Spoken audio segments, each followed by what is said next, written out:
this world, there's one man who refuses to follow the script. We have rules here, you know that. And if you don't follow the rules, then what are we? One man stands tall in the face of adversity. But it ain't about how hard you hit. It's about how hard you can get hit and keep moving forward. A man who rises above the ashes of hot takes. What do you care what they say? Easy for you to say they all love you. It's just noise, man. You're really good at it.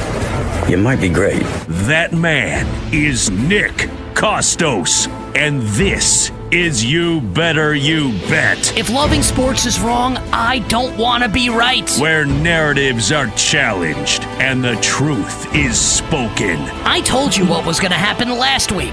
If you didn't listen, that's on you. This isn't talk, it's perspective. It's not what you look at that matters. It's what you see. This is You Better You Bet, presented by BetMGM on Westwood One Sports. What's up, everybody? Happy and merry, tremendous Sports Thursday to you and yours. This is You Better You Bet with Nick Kostos on Westwood One Sports, as we bring you the fastest show in all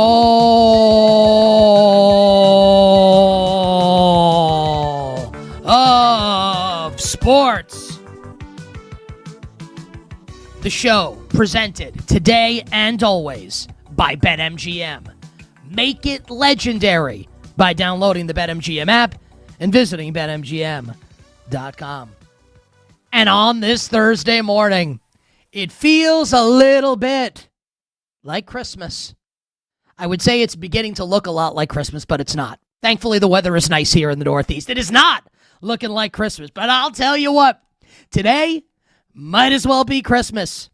I know that it says May 14th on the calendar, but as far as I'm concerned, it's December 25th, because over the course of the day today, and certainly tonight, in totality, we will all be given tremendous gifts in the form of the NFL schedule. Happy NFL schedule release day to everybody, from me and mine to you and yours. The world of sports percolating, buzzing on this Thursday. Christmas in May. We are going to get to, as per usual, all the big stories on today's show, including why, if the NFL season opener is in fact a Super Bowl rematch with the Seattle Seahawks hosting the New England Patriots, it is not a good choice. It's a great one. And I'll explain it. I got a couple reasons why that matchup would kick ass, Seahawks-Patriots in the season opener, and would be even better than Seahawks-Bears, which everyone seems to think is like Bills-Chiefs. We'll talk about it if it's Seahawks-Patriots a little later in the show. I will also tell everybody why lottery reform, much like winter, is coming. Lottery reform coming to the NBA, and I think it's going to be awesome. And I'm going to tell you why a little later in the program. And I will also tell everybody the quarterback that I am very excited to draft this August in fantasy football. And it's not who you think. And there is a piece of news that has happened in the NFL that will, let's just a random take out of nowhere. There's a piece of news that happened that we will talk about that will lead into my thought on this particular quarterback. The bets for tonight will close the show as per usual. The phone number, 310-840-4910, youtube.com/@thekostos, TheKostos. You can follow moi on all social platforms, @thekostos, TheKostos. I will try not to break down in tears today during the show with this news of Malik Neighbors undergoing a second surgery on his right knee. It's just like, people, you think the Cowboys are going to lose to the Giants in week 1? We don't even know if Malik Neighbors is going to play in the game. I'm going to try and not let that news that came out yesterday and is really being talked about this morning, I'm going to try not to let it ruin my day. So let's talk some sports here instead, as we officially begin the tremendous Sports Thursday edition of You Better You Bet with a Cleveland comeback. What a game last night. Cavaliers and the Pistons. Final score, Cleveland 117, Detroit 113 in overtime. First road win this postseason for the Cleveland Cavaliers. Take a 3-2 lead in the series with Game 6 tomorrow night in Cleveland. Cavs a chance to close it out and move on to the Eastern Conference Final to take on my New York Knicks. And the Knicks getting upon, I'm not going to make this about the Knicks, but I just want to throw this in there. It looks like OG Anunoby will be ready to go for Game 1 of the Eastern Conference Final. Not definitely, but the reports are positive. It's possible Game 1 will be Sunday. That would be a lot of time off for OG. 11 days off for OG Anunoby in between games, so it feels like OG will be ready to go for Game 1 of the Eastern Conference Final. And it looks like right now, not definitely, but probably, it'll be the Knicks and the Cavs in the Eastern Conference Final by virtue of Cleveland's stunning comeback in the closing minutes of last night's game. And I always assume that you are like me. We are sickos. This is a sports show by sickos for sickos. By diehard sports fans for diehard sports fans. I'm sure you were tuned into the game. And if you weren't, I'm going to tell you what happened, right? We'll break it down. Detroit is basically ahead the entire game, holding the Cavs at arm's length. Cleveland had Detroit would pull away a little bit. Cleveland would come back, but Detroit's basically winning the whole game. Cleveland actually took the lead in the fourth quarter for a little bit, and then Detroit would immediately went on a run. And it looked like the Pistons had this game on lock. Detroit is up 103-94. The shot is made. Detroit goes up 9 with 3 minutes to play.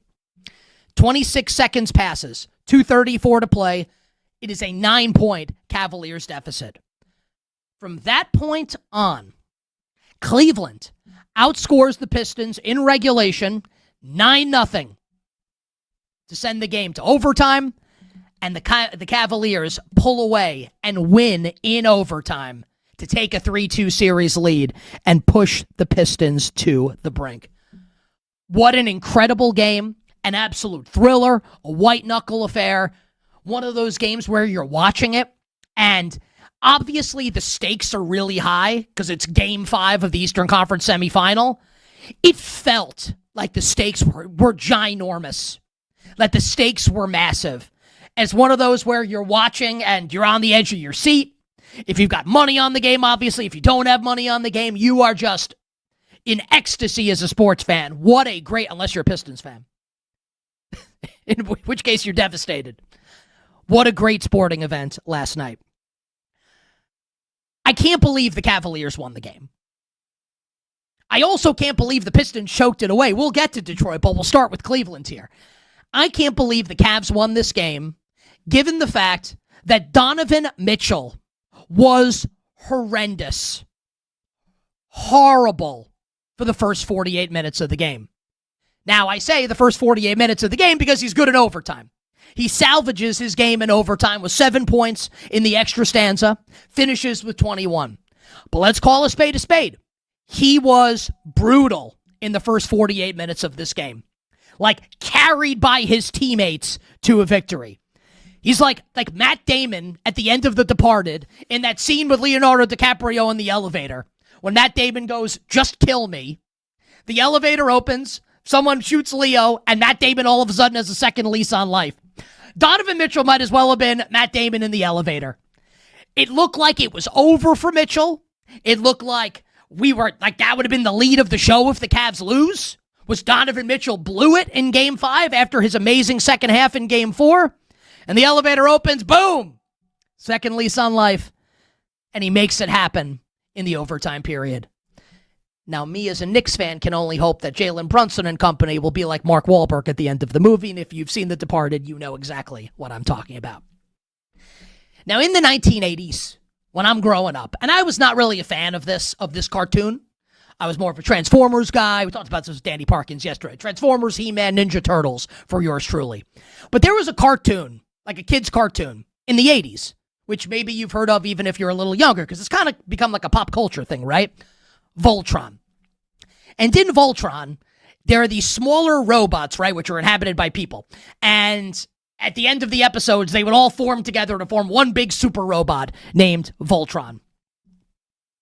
The Cleveland Cavaliers last night became Voltron.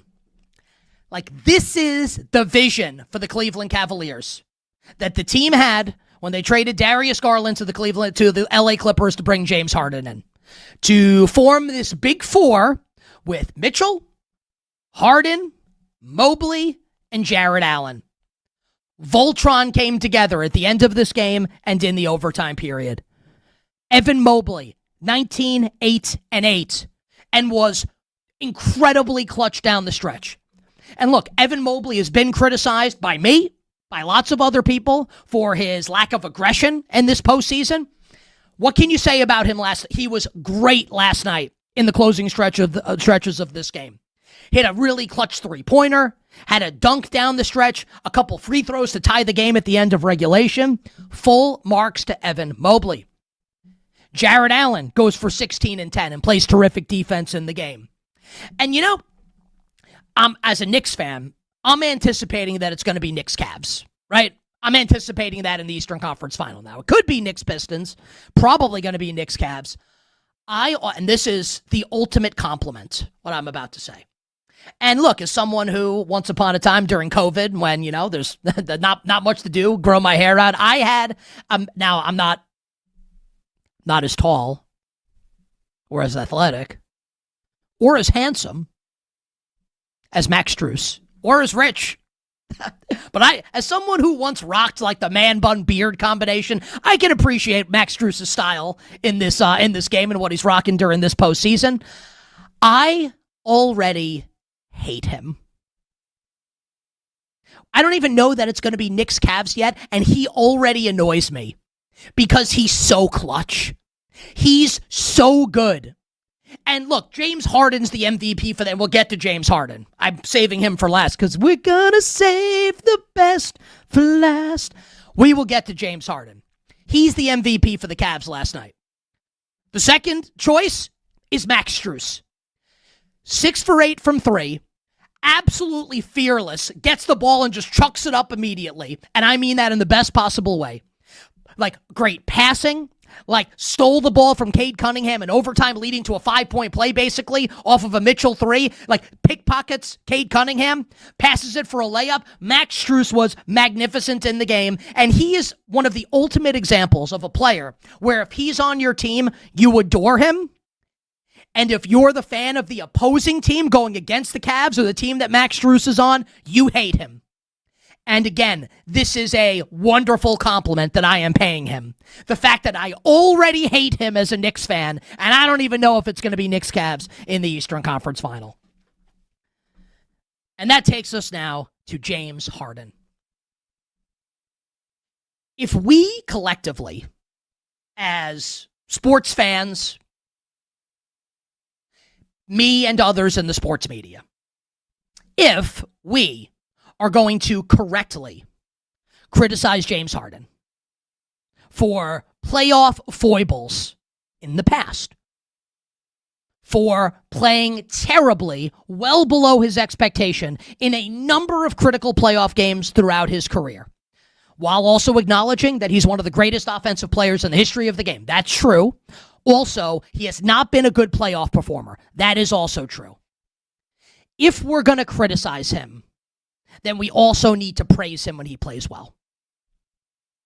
He was the MVP of the game last night. Now, Cade was terrific for the Pistons, but they lost. James Harden, the best player in last night's game since his team won. 30 points, 8 boards, 6 dimes. Missed a couple free throws towards the end of the game, but like the Cavs were going to win, I feel like, at that point. Kind of kept the Pistons like alive. But I mean, he goes 11 of 14 from the line. He was terrific. And this was, you know, the best laid plans of mice and men coming to fruition. Like, this is the vision when you trade for James Harden that Donovan Mitchell doesn't have. He's not Atlas. He doesn't have the weight of the world on his shoulders. And the Cavaliers can survive a game where Mitchell scores 14 points through the first 48 minutes on the road in Game 5 against the 1 seed that won 60 regular season games. And they can win. After a subpar first couple games of the series, James Harden in Game 3, a win for the Cavs, 19 and 7. Game 4, a win for the Cavs, 24-11. And then last night, 38-6. If you're a Cavaliers fan this morning, you have to be delirious. Delirious. Because it's not just that you won last night's game, right? To move one game away from the Eastern Conference Final. It's not just that. It's that you got a glimpse, and I'm going to like the Knicks in the series. And that's not just me being a Knicks fan. I think the Knicks are better. But you can see last night that if the Cavs can play, if Harden's that, and Mobley's that, and Jared Allen gives you what he gave you, and Strus keeps this up, and Mitchell can be a little better, like, yeah, you can make a case for the Cavs to beat the Knicks. Absolutely. You definitely can. So you have to be just in ecstasy if you're a Cavs fan. And I'll keep punching this point home. And maybe we'll stop once we get to the Eastern Conference Final, because that's they haven't gotten there, right? So that'd be an achievement for the Cavaliers. We'll see what happens when and if they get there. This was basically, and I said this after Donovan Mitchell's performance in the second half of Game 4. Last night was a performance and a comeback that likely saved this team. And I'm not talking about the 25-26 Cleveland Cavaliers. I'm talking about this core in Cleveland, where, let's say they lose last night in regulation, and also just like J.B. Bickerstaff whining last night, saying that Jared Allen should have been called for a foul on Asar Thompson at the end of the game, on like an incidental contact, which like would have, like, the Pistons would have won on free. Like, stop it. Like, stop it. If the Cavs lose last night's game, you think they probably lose the series, right? The team that goes up 3-2 generally wins. What happens if the Cavs lose last night? If they don't pull the 9-0 comeback at the end of regulation? If Mitchell doesn't shoot well in overtime, what happens? Is Donovan Mitchell on the team next year? And that's not to insinuate they would, like, release him, but, like, that you have to do something. Do they figure out a way to bring LeBron back to Cleveland? Like, these are all fair questions to ask. If last night's game had gone awry, leading to a loss in either Game 6 or Game 7 for the Cavaliers. Now, 3.5-point favorites tomorrow night at home in Game 6, where the Cavs have not lost in this postseason. And I'll say this right now. I'm not looking to bury the Pistons.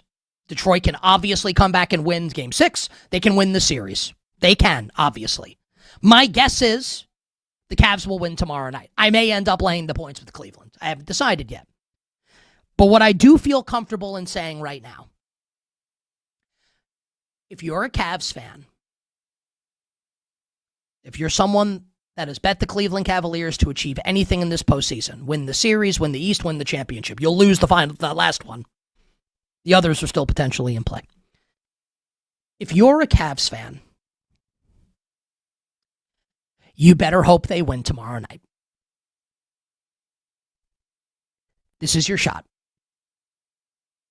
Not that they can't win a Game 7 on the road. Of course they can. They just won last night on the road in Detroit. They've done it. So obviously they can. Think about, and you don't even have to be a Cavs fan. You're just a sports fan, right? Whatever team you root for. Put yourself in the shoes of a Cavs fan. Game 7's about to start in Detroit. The crowd's going nuts. And the camera shows a close-up of James Harden.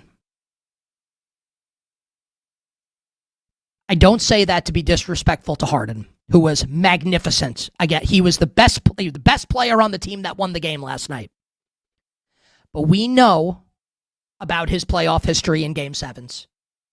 We know how this goes. The Pistons would be the home team. That crowd would be lubed up, bloodthirsty. You're a Cavs fan. You bet the Cavaliers. You want to save yourself some agita? You better hope they win tomorrow night. You don't want to see a Game 7 on the road if you're a Cavs fan or you're someone that's bet on the Cleveland Cavaliers. We are just getting started here on a Thursday on You Better You Bet. Chris Sims is going to join us later this hour. Looking forward to that. We will talk about the NFL schedule release throughout the show, including why Patriots Seahawks, I think, is a great choice for the season opener. We have some breaking news in the NHL. The Oilers have fired head coach Chris Knobloch. We'll get to that later in the show. That absolutely had to happen for the Edmonton Oilers. We'll talk about that later in the show. But on the other side, post-mortem, Game 5. What the hell went wrong for the Detroit Pistons? I've got a laundry list of items, and we'll get to them next.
playoffs, obviously we want to protect our home court.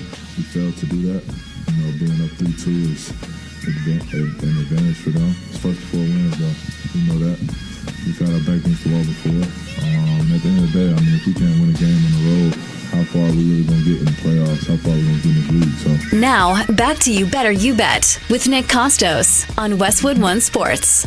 This segment sponsored by Progressive Commercial Insurance, protecting your business vehicles 24/7. See if you can save at progressivecommercial.com, progressivecommercial.com. That the voice of Pistons star Cade Cunningham following last night's Pistons loss. And let's be real. It's not just a loss for the Detroit Pistons last night. It is a pathetic, embarrassing choke job by the Detroit Pistons. They choked this game away. And yes, the Cavs deserve credit. Cleveland's part of this also. It takes 2 to tango. Also, the Pistons are up 9 with 2.5 to play at home and lost. You can't have it. You can't have it. And the box score for Cade Cunningham tells you that he was, Hall of Fame caliber in this game. And he was really, really freaking good. 39, 7, and 9. But turned it over 6 times. And look, I love Cade. I think he's the best player in this series.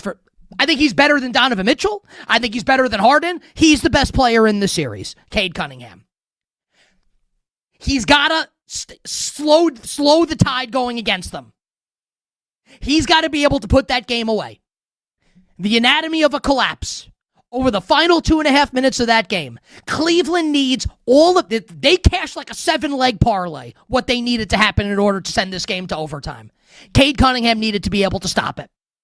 He needed to stop one of these legs from cashing, and the Pistons are up 3-2 going to Cleveland, and they have Game 7 in their back pocket at home. Now, that might sound harsh, given what Cade Cunningham did in the game last night.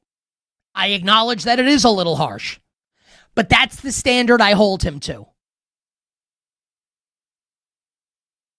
But we know the NBA is a team sport. And I believe this. The Oklahoma City Thunder and the San Antonio Spurs have I'll speak for me. I don't even want to speak for you. They've broken my brain by what they've been able to do so early in their arcs. That the Thunder won the title last year and that the Spurs look capable of winning the title this year. This normally doesn't happen. What's way more normal is what's happening to the Pistons. That's way more normal and in line with the history of the league. Detroit last year makes the playoffs, loses the first round series to the Knicks. Get the experience. This year, a little more experience. And you would think that next year they'll be ready for prime time. It's not that shocking that this is how it's happening. And yet, somehow it kind of is. And the reason that is for me is because, like I told you, I think Cade's the best player in the series. But what you and I have to weigh that against is that the Cavs might have 2 through 5 after Cade being the best. Mitchell, Harden, Mobley, at minimum, you take over any player on the Pistons after Cade Cunningham. Jalen Duren's on a milk carton. He's going to be on an all-NBA team. He can't even play in the fourth quarter and overtime of Game 5 of the Eastern Conference semis. He has cost himself a lot of money. He's still going to get paid, but he's cost himself a lot of money. B-ball Paul Reed is playing clutch time over Jalen Duren in Game 5 of the Eastern Conference semis. This is like divisional round playoffs, Rams-Bears. Sean McVay benches Matthew Stafford for Stetson Bennett for the fourth quarter and overtime. What? What? What? What? Okay. Detroit won 60 regular season games. And that's all well and good. And this is where, I'm going to, twist it a little bit here. I told you all season this team can't win. Not that they can't win next year or that Cade will never win. I never said that. I think Cade is spectacular. I think he can absolutely be the best player on a team that wins a championship. The Pistons can absolutely OKC and San Antonio look like juggernauts, but there's no reason why the Pistons can't win the East at some point, right? Not this year. Not with a clutch time lineup of Cade, Dennis Jenkins, Tobias Harris. He's been good in these playoffs. Like, this is what we're talking about here.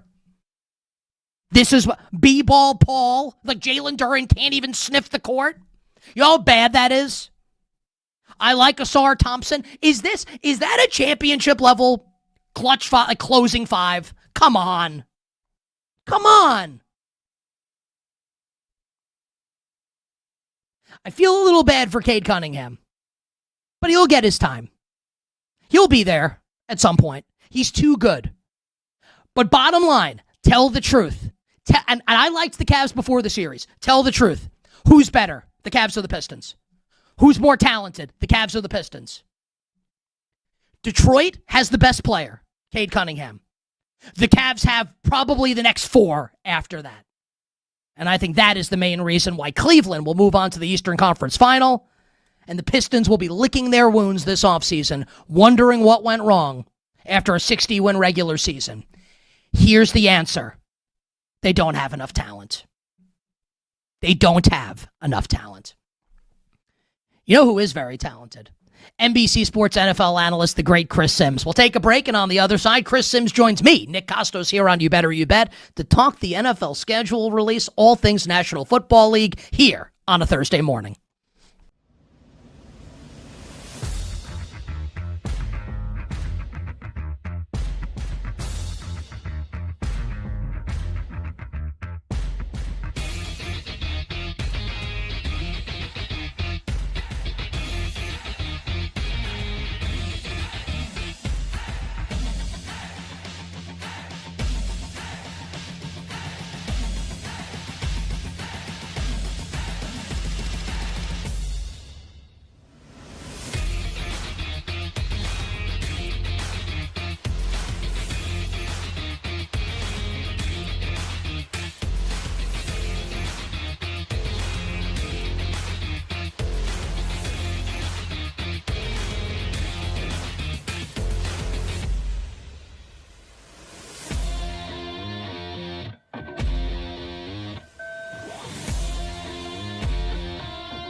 Back to You Better You Bet with Nick Kostos on Westwood One Sports.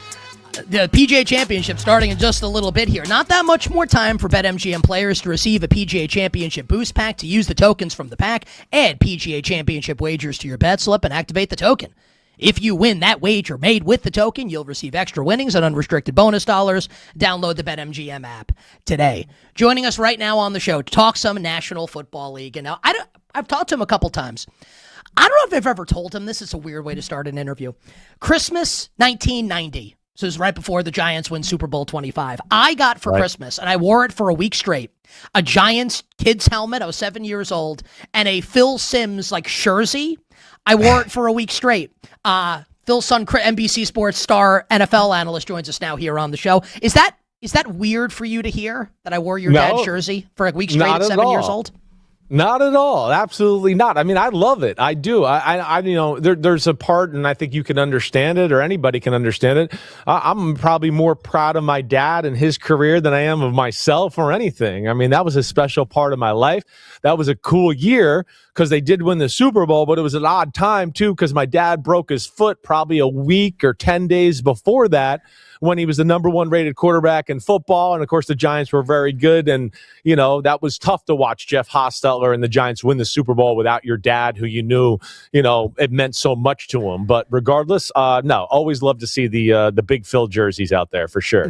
The date, and this is I'm a sicko. It was my mom's birthday, 1990, December 15th, when your dad broke his foot against the Bills and that regulars. Because I remember my mom said her birthday was ruined when that happened and they lost to the Bills. That's amazing. I wish, Chris, I were making this up. It's all 100% true. Hey, that's good. I love it. It means you're a real fan. That's the way you're supposed to be. How you doing at this point in the offseason, my man, before we get into some football?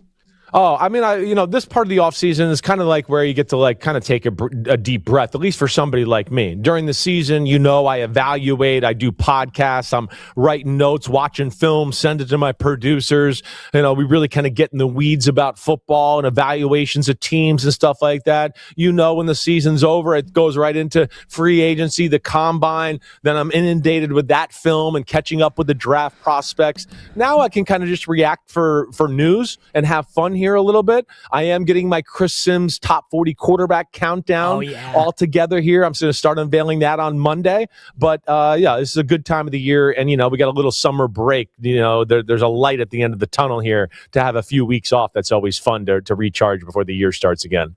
Who's your number one quarterback going to be on the rankings? Well, yeah. Tune in to find out. Tune in to find out. I had to ask the question, right? I thought, but I'm like, maybe 45% chance I get an answer here from Chris here. I had to ask the question. I mean, there's it's a short list of guys, I think, and you could probably figure out the 2 or 3 guys that'll be number one, right? I mean, there's a Mount Rushmore in quarterbacking right now. But the cool thing is, and I'll say this with full transparency right now, I have said this to my workmates and my producers here. There's a lot of damn good quarterbacks in football right now. There's an offensive coordinator problem, not a quarterback problem. And I feel like this year, calculating 6 through 17 or 18 is about as hard as I can ever remember. And that's going to be, the hard part of my weekend here is tinkering and getting everybody right in the right slot here. My guess is, Chris, that you won't have maybe you will have Patrick Mahomes number one. They go 6-11, and he's coming off obviously the tear of the ACL. You're right about that. Yeah, and I don't think that. And maybe you think he's the best quarterback, but I don't think you can rank. I think, in fairness, I don't know if you can rank him one coming off last year. The Chiefs are hosting the Broncos Monday Night Football in Week 1, and I said earlier in the week, I don't know if the Chiefs are hosting Monday Night Football if the NFL doesn't feel like he's going to play. They're favored in the betting market, which implies Mahomes. They wouldn't be favored if Justin Fields were going to be the quarterback. So let's just assume, Chris, for a moment, that Mahomes is healthy to begin the year, which I think is a safe assumption. What are your thoughts and your projection here for Patrick Mahomes this season with Kenneth Walker in the backfield as the Chiefs look to get back to the postseason? Well, one, I'll echo your sentiments there and what you're saying. I think you're spot on. First off, I've been around the Chiefs a lot through their little dynasty run. That's one of the benefits of being with NBC. I've gotten to be at training camps and practices before playoff games. Mahomes is a psycho. He's a psycho in a good way, and I mean that. He's a total, as Andy Reid would say, he's a gym rat. That's what he used to say to me. Oh, Chris, he's a gym rat. He's always here. You're not going to keep him off the field. That's not going to happen. They're going to be careful with him right now, but his work ethic, his mentality, all that, he will be playing week 1. Now, is he going to be playing well enough that he's going to be able to run around and do some of the Mahomes magic stuff? No, maybe not. But that doesn't matter. I've seen Patrick Mahomes not be able to move the same when he hurt his ankle a few years ago in the playoffs and still was awesome. He's one of the greatest quarterbacks to ever live. So, yeah, he'll have to maybe take that element out, play a little bit more within the pocket. But I'm excited to see what the Chiefs are about this year. I'm not sure I'm sitting here ready to say that I think they're a Super Bowl team. I'm one last year before the year on NBC said, no, Denver will win the AFC West this year. This all will end for the Chiefs. So I could kind of see the end coming of the shelf life of that football team. Now you got some new corners. They traded those guys away. One went to free agency, one traded the Rams. Little different look on a team that's very good on defense. But what I'm really excited is Eric Bieniemy being the new OC again, him coming from Ben Johnson with the element of Mahomes not running the same. Are they going to change the way they operate on offense? I do think it's time for them to reinvent themselves and change from what they've been. The league is caught up to how they operate and how they play. And I think that's probably why Andy Reid made that choice. But yeah, Kansas City, I kind of look at as playoff caliber. I'm not sure. I got to see it to believe it to say Super Bowl caliber right now. Well, the Chiefs had been obviously rulers of the roost in the AFC for quite some time, and then the Patriots end up winning the AFC last year and representing the AFC in the Super Bowl. It is rumored that they will open the season in Seattle in a Super Bowl rematch. And Chris, the way that I'll phrase this question, and I'm not interested in the gossip part of this, right? But I believe there is a non-zero chance, I don't know if it's 50%, it's at least 1%, that Mike Vrabel's not the coach of the Patriots this year. And I'm not insinuating that's going to be the case, and I'm not asking you about what goes into all of that, right? Just that you played, obviously, you were in these locker rooms. How much impact that might have on the players, and also in the event that Vrabel, for whatever reason, is not coaching the Patriots in week 1, the impact that might have on New England as they get set to defend their AFC crown this season. Oh, well, it would change everything about me if Vrabel can't be the head coach. Mike Vrabel is one of the best head coaches in football. I don't know if there's really a better manager of situations and game moments than Mike Vrabel. I think he's really special in that department. We've seen that through years, even back to the Tennessee Titans day. So, no, if he's not the head coach, I think it changes. I will not have the same confidence of the New England Patriots. Now, do I think they can still be good? Yeah, sure. But would I look at them as a Super Bowl contender? No. Now this year, hey, they've made some adjustments. I'll be shocked if A.J. Brown is not there in a few weeks and a part of the football team. That's going to add to their offense. Year 2 in that system, Drake May with Josh McDaniels, I think that's only going to grow and get better. So all of those things, I think impress me about the New England Patriots. Now, being in the locker room with this thing like this, yeah, I think there's probably a little bit more distraction. Now, it's starting to die down finally after weeks and weeks of being really the number one story in pop culture America, right, basically. But yeah, you're crazy if you think the guys aren't in the locker room kind of in the corner talking about, man, did you see this? Man, did you see that? Right? But I think as we get to training camp and it dies down and they get into the meat and potatoes of football, it'll get back to coaching and back to the point, and they'll get back on track. And I have the ultimate faith in Mike Vrabel, Josh McDaniels on the offensive side of the ball that they'll coach these guys up right and they'll be ready to go week 1. You bet on this Thursday, Westwood One Sports. Nick Kostos joined by NBC Sports NFL analyst Chris Sims. Chris Sims Unbuttoned, PFT Live with Mike Florio. Connor Rogers doing great work with him as well for our friends at NBC. Totally. Yeah. I got to tell you, man, and we love Connor on the show. When Connor comes on, I always tell him I feel like he's a better looking version of me, and I don't really like it that much. I am really excited for 2 stud AFC quarterbacks this season, and I'm sure both will be high on your quarterback rankings. Josh Allen and Lamar Jackson for the Bills and the Ravens, respectively. And look, I'll just share some context with you. I think both teams, I think they're both really good coaches. Harbaugh's obviously with the Giants. McDermott going to take a year off. I think they needed refreshes, right? For both Allen and Lamar. I'm really bullish on both this year. Where are you at on Josh Allen and Lamar Jackson entering the season?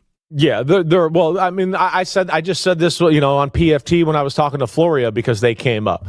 I mean, I don't care if Lamar Jackson or Josh Allen never win a Super Bowl. They're 2 of the greatest quarterbacks to ever play. They are. They're up in the all-time rankings. They are phenomenal. They are one-man shows, one-man bands. They can carry a team by themselves to a degree.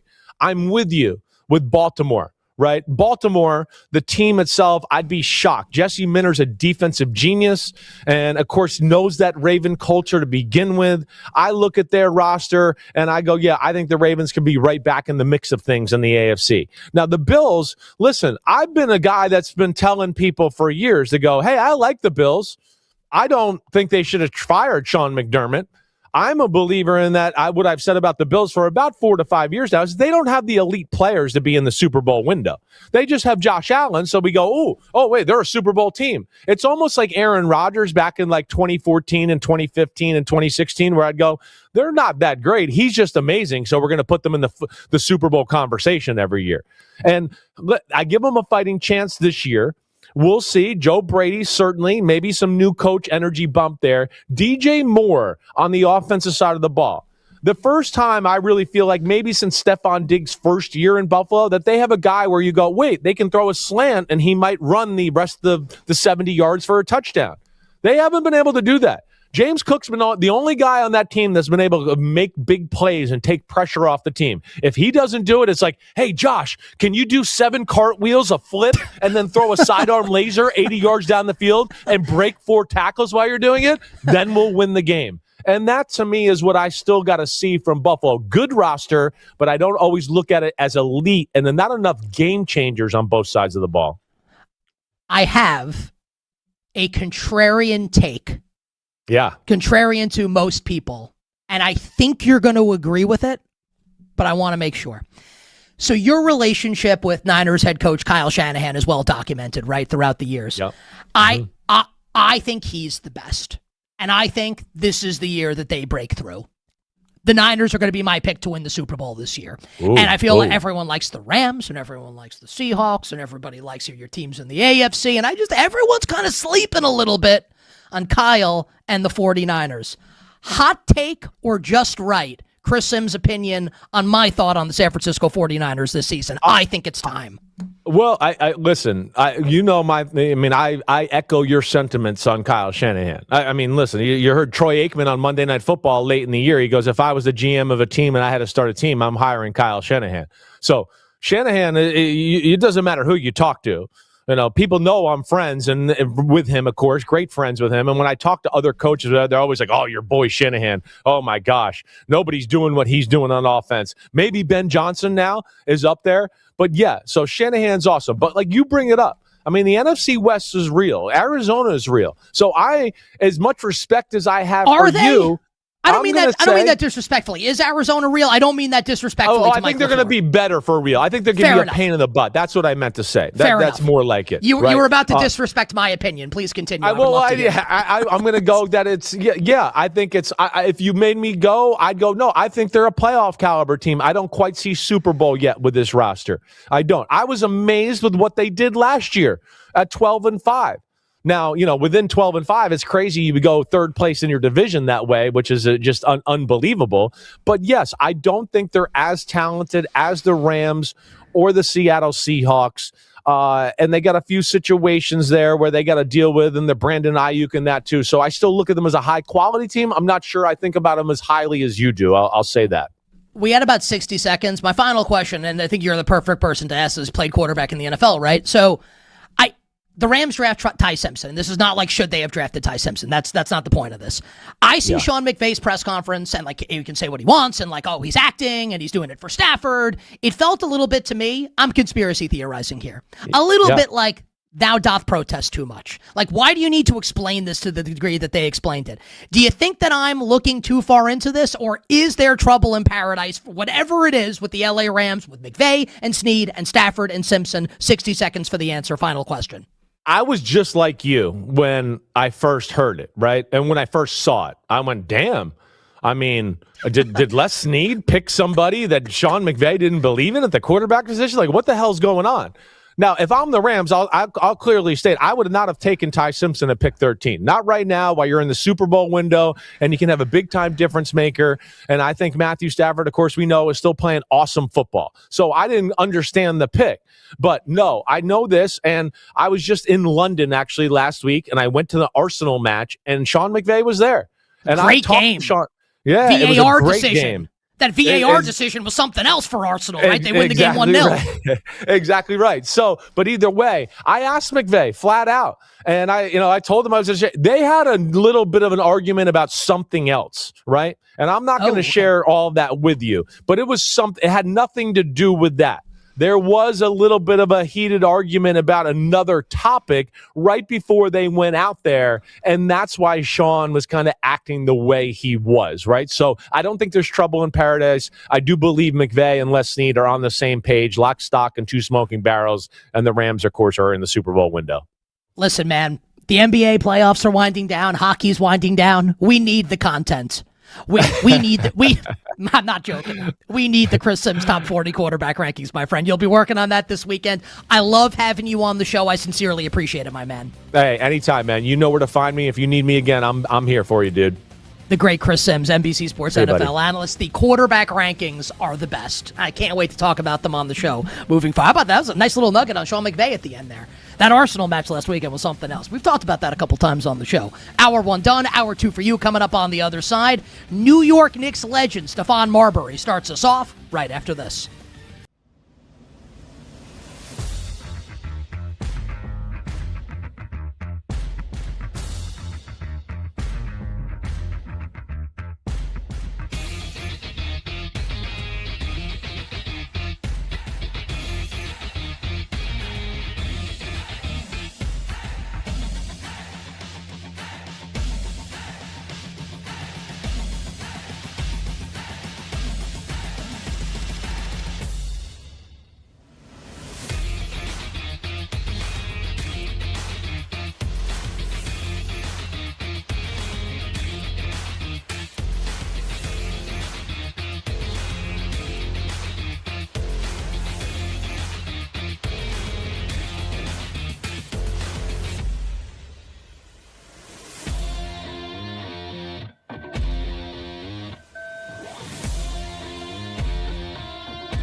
business are on You Better You Bet with Nick Kostos. Hey, this is Joe Buck, and you have done it. You have found it. You are listening to You Better You Bet. Great decision.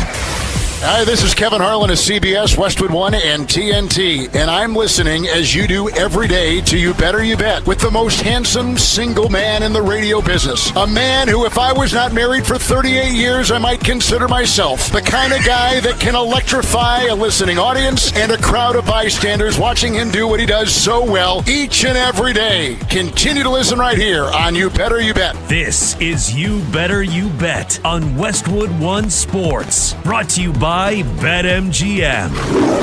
The tremendous Sports Thursday edition of You Better You Bet rolls on. Nick Kostos, our crew, and you here on Westwood One Sports.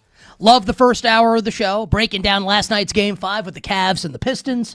Cleveland's come-from-behind win in electric fashion, getting the job done despite Donovan Mitchell not playing well for the first 48 minutes of the game. Overtime, a different story entirely. Mitchell scoring 7 points as the Cavs win Game 5 to move within one win of the Eastern Conference Final against my New York Knicks and Stephon Marbury's New York Knicks. We'll talk more about the Chris Sims interview later in the show. He gave us a little nugget there at the end about Sean McVay and Ty Simpson and Matthew Stafford that I don't think is out there. So we'll circle back to that coming up in a little bit here. But we have a very special guest joining us right now. New York, I'm not going to say Knicks legend because this is more important than that. New York legends, as a lifelong New Yorker myself. Former New York Knick, NBA point guard Stephon Marbury joins us here on the show. We'll talk about Camelo, these great sunglasses in a second. But Steph, thanks for joining me. Nick Kostos here on the show. Grew up watching you. How's it going here on this Thursday morning? Everything is well. I woke up, so I'm blessed and I'm alive, so I'm thankful. And the Knicks are in the Eastern Conference Finals, so everything is pretty good right now. Can you, I know that you're obviously very tight with the team, and so I'm on vacation a couple weeks ago, and I'm watching at the hotel bar, the Knicks just beating the brakes off the Hawks in Game 6 when James Dolan is sitting next to you, whispering, we're up by 50 effing points, which went viral. Do you have any insight? Is OG Anunoby going to be ready to go for Game 1 of the Eastern Conference Final? I feel like you know the answer to that question. I think everybody's going to be ready. This is the Eastern Conference Finals, and anytime you get this opportunity, you do everything that you could possibly do to prepare yourself to get ready. I think OG's a stud, so in this essence, and him being able to have some rest throughout the last almost 2 weeks is going to be vital for us. Would you like to break some news here? Will OG Anunoby play in Game 1 of the Eastern Conference Final, whether it's on Sunday or a little start the week? I'm not breaking any news because I'm not involved in the team as far as that decision making. But I can tell you that for me knowing OG Anunoby, there's no way in this world I wouldn't think that he wouldn't be on the court. I don't think it's that severe. I think they would have told us that. I received the information just like you. I don't pry into trying to know certain things, so I can be a fan and I can speak my mind about how I feel about what I see. So I'd love for you to do that right now. And obviously, like, you played on the Knicks, you grew up a Knicks fan. I've been watching the Knicks since 1990 when I was 7 years old. And what I said, and I don't know if I think they'll go to the finals, right? Maybe they don't. And what I've said, Stephon, and I'm curious if you agree with this, I think this is the best Knicks team of my lifetime. Almost no matter what happens here in the Eastern Conference Final. Like, the ceiling that they've hit here, I don't know that I've ever seen this team play as well as they have over this stretch. Final couple games against Atlanta, sweeping the 76ers. Like, you played for them. Like, your opinion matters way more than mine in this regard. Do you agree with that, and why? I agree. I think, when you look at this team, they're a well-balanced team. They play defense, which is the grit and grind of who we are as a New York Knicks. As you and I are Knicks fans, they play together as a team. We have a leader and a captain in Jalen Brunson, someone who understands and can accept. And I think, when you have a person who's in that frame of mind with the caliber players that he has, he's recognizing his opportunities and him being able to win a championship. You know, having Josh, having Bridges, those three guys on the court, that chemistry alone from them winning championships already prior in college, that is beyond. It's amazing because now you have three guys that are entrenched in idea about what it is that they want to do at the next level, and they're bringing other guys along. You know, guys like Cat, you know, OG, all of the guys that's coming off the bench. Oh, Deuce. I mean, Deuce has been super vital. You know, Shamit. It's just great to see a bunch of guys who love playing with each other, no jealousy. You know, they got their own tension and their own fighting as far as them, you know, trying to be the best that they could possibly be, which is why we are as good as we are, because all of these guys are excelling. You look at OG, he's been the best player, you know, on both ends of the court, not just offense, on both ends of the court. He's been our best player. You know, there's nobody better and that has been playing, you know, in the Eastern Conference from what I've seen. I don't see anybody playing as well as OG. So just all of these things meshing together, and then from the top down, you know, Mr. D, he's older, so he's got a different vision. He see it differently as far as what he wants, as far as the leadership is going. So all of the things is flowing in the right direction. The energy is right, the synergy is right as far as the fans. Everyone is in tuned, and everyone. So we lost Stephon's audio. We'll make sure that we get this straight here. Mike, just let me know when we have levels. I think maybe like if you got, as I know Stephon's doing this on his phone, if you got like a call or a text to Stephon, sometimes that like knocks the audio off. So we can figure this out. Just Mike, let me know when we have Stephon's audio back. Do you want to? So he's going to reset here, and we'll have him back in a second. And I thought that note that Stephon just gave us, as it concerns Mr. D, as he called him, the owner of the New York Knicks. And is Stephon back with us here? Stephon, can you hear me? Do we have you back on the air here? Okay, so we'll get this straight. Stephon's microphone is muted at the moment, so we'll see if we can get this straight. We'll talk about the sunglasses that he's promoting, Camelo, in a moment. But what I find so interesting about this, and he's 100% right about this, and I can really speak to this as a lifelong Knicks fan and someone who's lived in New York for the vast, vast majority of my life. You know, the Knicks fans and sports fans nationwide and the media have largely been anti-James Dolan. And Knicks fans certainly have been anti-James Dolan. Now, Rangers fans, a little bit different, right? Because Dolan owns Madison Square Garden, so he owns the Knicks and the Rangers. So a while back, James Dolan just gave control of the Rangers to Glenn Sather, who was the coach of the Oilers when Gretzky and Messier were there, and kind of let Glenn Sather run the Rangers, right? So he's been a little more hands-off with the hockey team. Hands-on, obviously, with the basketball team in like a really negative way, I have felt like, for a really long time. And for whatever reason, however it's happened, it does seem like all of a sudden he's become a pretty good owner. And I kind of like felt like it happened overnight. Stephon is logged back in. Steph, do you have me here back on the show? Yeah. Okay. Do you hear me? So we have Stephon Marbury back, and I was just saying, Stephon, as a lifelong New Yorker and Knicks fan, what you said about James Dolan, Mr. D, as you called him, is so right. My opinion, you're not saying this, I'm saying it. I felt like he was a terrible owner, and I feel like a lot of Knicks fans would agree.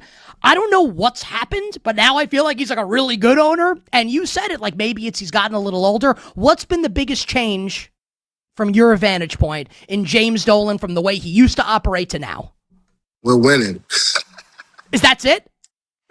Nah, I mean, he's Mr. D. He just see it differently. I mean, he's been in the game for so long, and then now when you bring in, you know, Leon Rose, and you bring in Wes, you bring in these two guys who I was critical of when Wes and these guys came, not knowing them from inside of the basketball world and being a real New Yorker and a real Knicks fan. We were very impulsive when we've been losing and we want something new, we want to win, and we want that now. So to their credit, they've taken this team and went past what people have thought with the guys that we have, whereas, you know, they've shown their insight and their ability to judge talent and putting these putting these guys together, and this group particularly is pretty amazing, especially with the coach that we have. What has been the biggest difference, you think? The biggest difference Mike Brown has made as the coach of this team, Stephon, after Tom Thibodeau obviously had a lot of success but was fired after last season? I mean, I think, he brings the offensive understanding of how to maximize each player's strength. I'm not saying Tibbs wasn't able to do that, but I think Tibbs is more of a defensive-minded coach. And I think, Jalen now, he's not holding the basketball for 16, 17 seconds, majority possessions. Now the ball is moving. As the ball moves and as Jalen gets everyone involved, his game just goes even higher. And Mike Brown is the credit to that. The offense that they have is free-flowing. I heard people critical, uneducated basketball people speaking and talking about, they don't make any calls, they don't make any sets. See, when you're not a coach and you're an assistant coach on the court, but acting as a coach, like you make decisions in real time and you don't, you got to eat your words. So it's best to just be quiet when you're speaking about X's and O's and about what you think a coach should do, because Mike Brown is displaying that his system, it takes time to evolve and to grow, in which guys are understanding how to play freely on the court. And we're peaking at the right moment in basketball. Eastern Conference Finals, getting ready to go in to the championship. That's when you want to be playing your best basketball. Not like Cleveland played like last year. I'm not saying that they just played really well last year and then they peaked and then they got to the playoffs and then they bombed. You know what I'm saying? So when you look at our team now, Mike Brown, he got us in an onward, upward motion. You know what I'm saying? And that right there, it has to be magnified and it has to be spoken about intensely so that more people can have a better understanding about what is actually happening on the basketball court, for our fans to have a better recollection of what's happening with our team. Because if you watch our team, you can see our growth and our development from the beginning of the year to the end. I watch our guys play from Abu Dhabi when they were in practice all the way up until now. So when I speak about the team, I speak about the team for real, not from reporters that are typing while the game is going on because they got to meet deadline. How can you didn't even see the game? How do you even know how guys play when you don't even watch the game? You watch highlights. I'll say, and just to your point, and like I promise, we will promote the sunglasses in fall. I promise. Cat saying before he said it a number of times during the season, right? I'm not sure what my role's supposed to be in this offense, and he said it right. And to your point, right? Because you said it takes time for them to really figure this out. It feels like that switch has been flipped. But it's amazing though. You heard Cat say that he didn't know what he was, being truthful and being honest. Absolutely. And then at the end of the season, he figured it out. He became magic. You seen him throw the pass to the corner. We missed the shot, but he threw a point guard pass, and it's a hard pass to throw a pass across your body on point, dime to somebody in a shooting pocket position. This is real basketball intellect. If a guy spins and jump in the air and he throws a ball and he's able to pinpoint, like literally, it got to be a dart going straight to his pocket so he can shoot. He was doing that, and he did that multiple times, and he's been doing it, so he's figured out, okay, in our offense, we run a zoom offense. Big guy controls the basketball. Wings go down, pin down. Guards can go pin down. It doesn't matter. Dribble handle, backdoors. Once the ball gets moving, now you're getting the ball swinging from both sides of the court. He's recognized that I am the initiator. I'm the person that make this go. So now when you see guys that, like Rudy, he got to come up on Wemby. Oh, that's a three. So the defensive strategy, it changes. It pulls Rudy Gobert out. Same thing Cat does. It pulls you out. You have to guard him. If you don't, he's going to shoot a logo shot. So what does that do to the offense? So you talk about value. Cat, we don't have him. We don't win no championship. I'm going to put it just like that. Can I be serious with you for a second? I'm being serious right now. Why don't What? you do more media? Like, why are you not on TV? I'm like, what? Like, I'm not joking. I'm being serious right now. The way that you're breaking down the game here on the show, like, you should be on, and I'm not insinuating that, like, I don't even know if you've tried to be. You should be on one of these shows. Like, why are you not? Like, do you want to be? You'd be excellent. If you know me, you know how I think and how I move. I like to have my own control. I like to have my own freedom. Fair enough. Be able to say what I want to say when I want to say it. I don't want a 7-second delay. I'm not going to curse and I'm not going to make anyone look stupid or bad, but I will make people think when I speak. So I prefer to be able to move into my own lane. And when I do Starberry TV, when I do my own platform, then I'll speak to syndicators. But until then, I'm just going to continue to speak to guys like you. Fair enough. No, and I love it. Like, you're awesome at it. You're awesome at it. Who is, and like, I guess James Dolan can be the answer to the question. Who is the most fun former Knick to watch these playoff games with in person? John Starks. Why? We share the same energy when we playing. We jump up at the same time. Is anyone, so it's not that any of them are not fun? It's just this. No, I'm just saying who I prefer. Everybody's feeling the same feeling. We just express it and show it differently. That's it. And they know I feel like that energy is that magnetic on an alumni row. I feel like that's so powerful. This is another thing where Mr. D is at. It's like mastermind. You can't get guys to fly to go to Indiana and do all of what they're doing. You can't get them to go fly even to LA. They're not gonna go do it.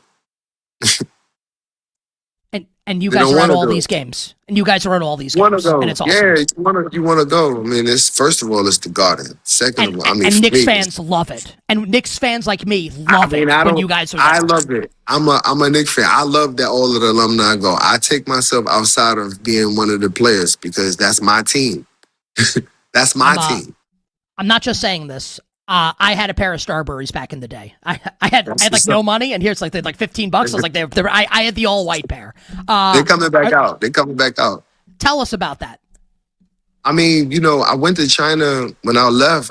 I was going there to rebuild my brand because my brand, it pretty much just like it got decapitated after a period of time, and I was like, oh my God, what am I gonna do now? And I saw the effect that it was having on human beings. And I was like, this is beyond just basketball. It's beyond playing basketball. Because, I was giving people an opportunity to have access. And when you never had this before, coming from the ghetto, coming from the hood, Coney Island, like we have, and then now you have access, it's like a portal. You open up into a portal. And then it was kind of like the portal closed. And I was like, the guy, like, oh, I'm going to go all the way 7,000 miles away to figure it out.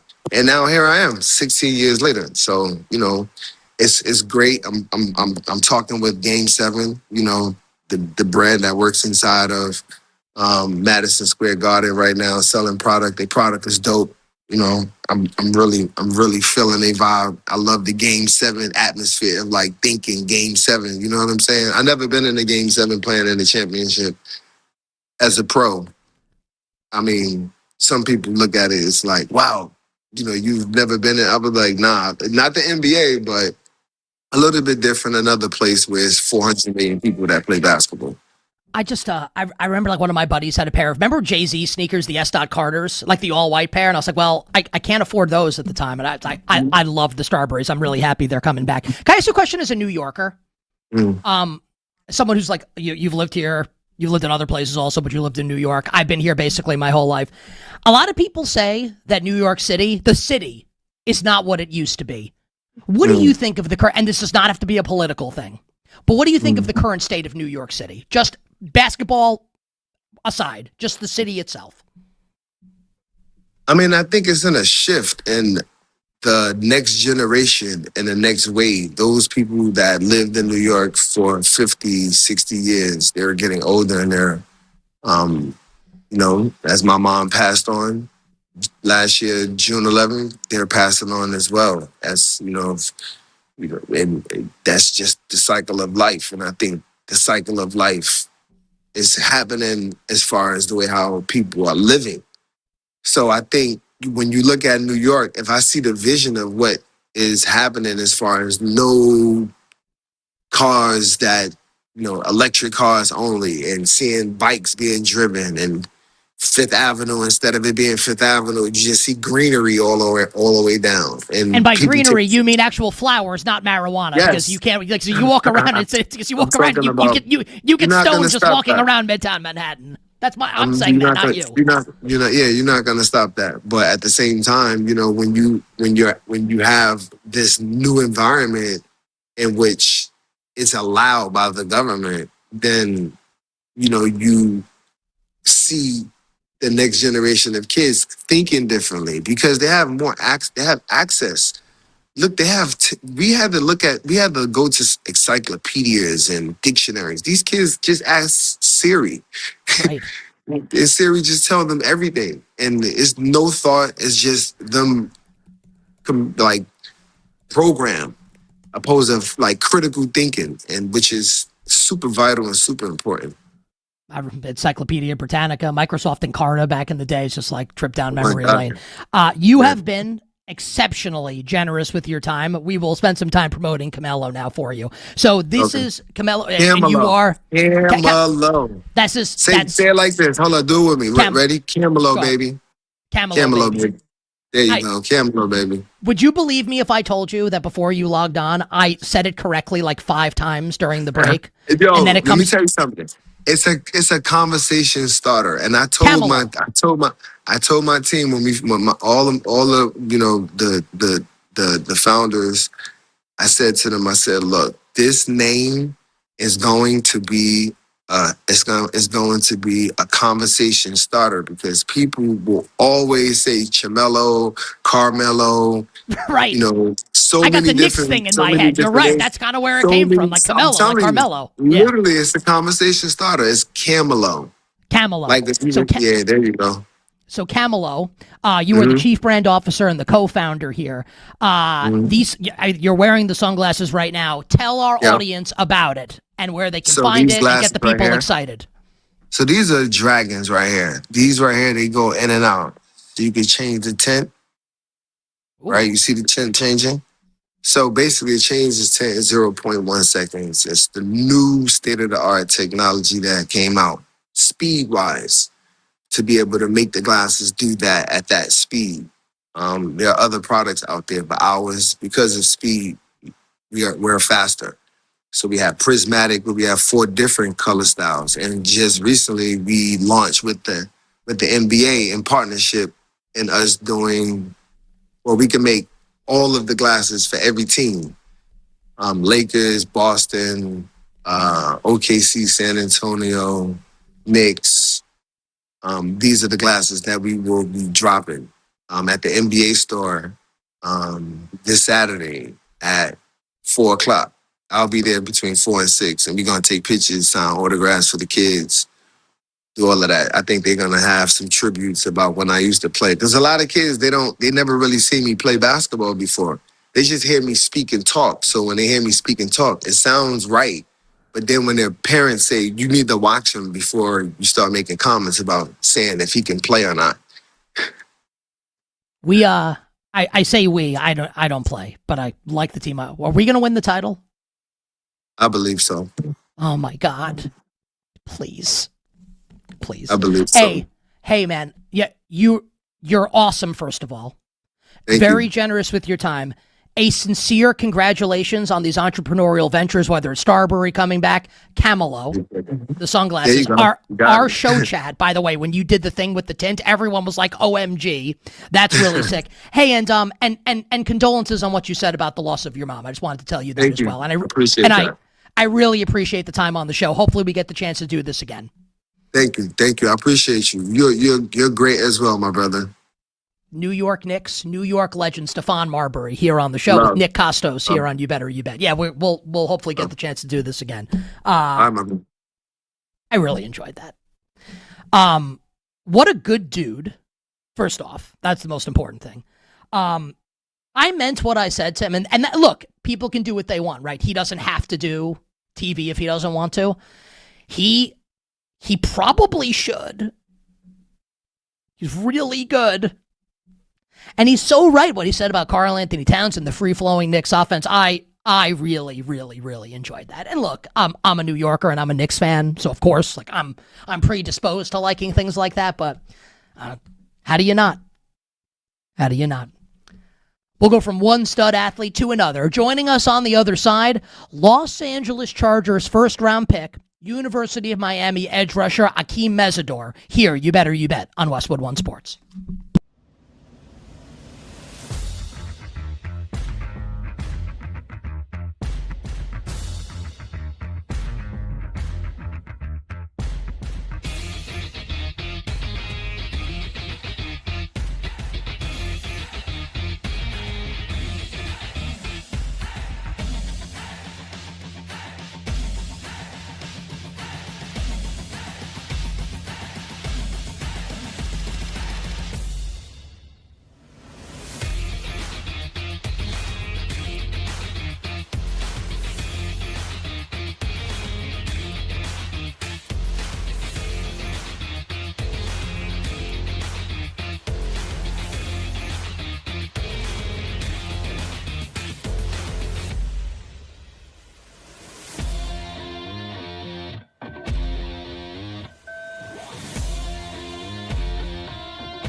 Now, back to You Better You Bet with Nick Kostos on Westwood One Sports.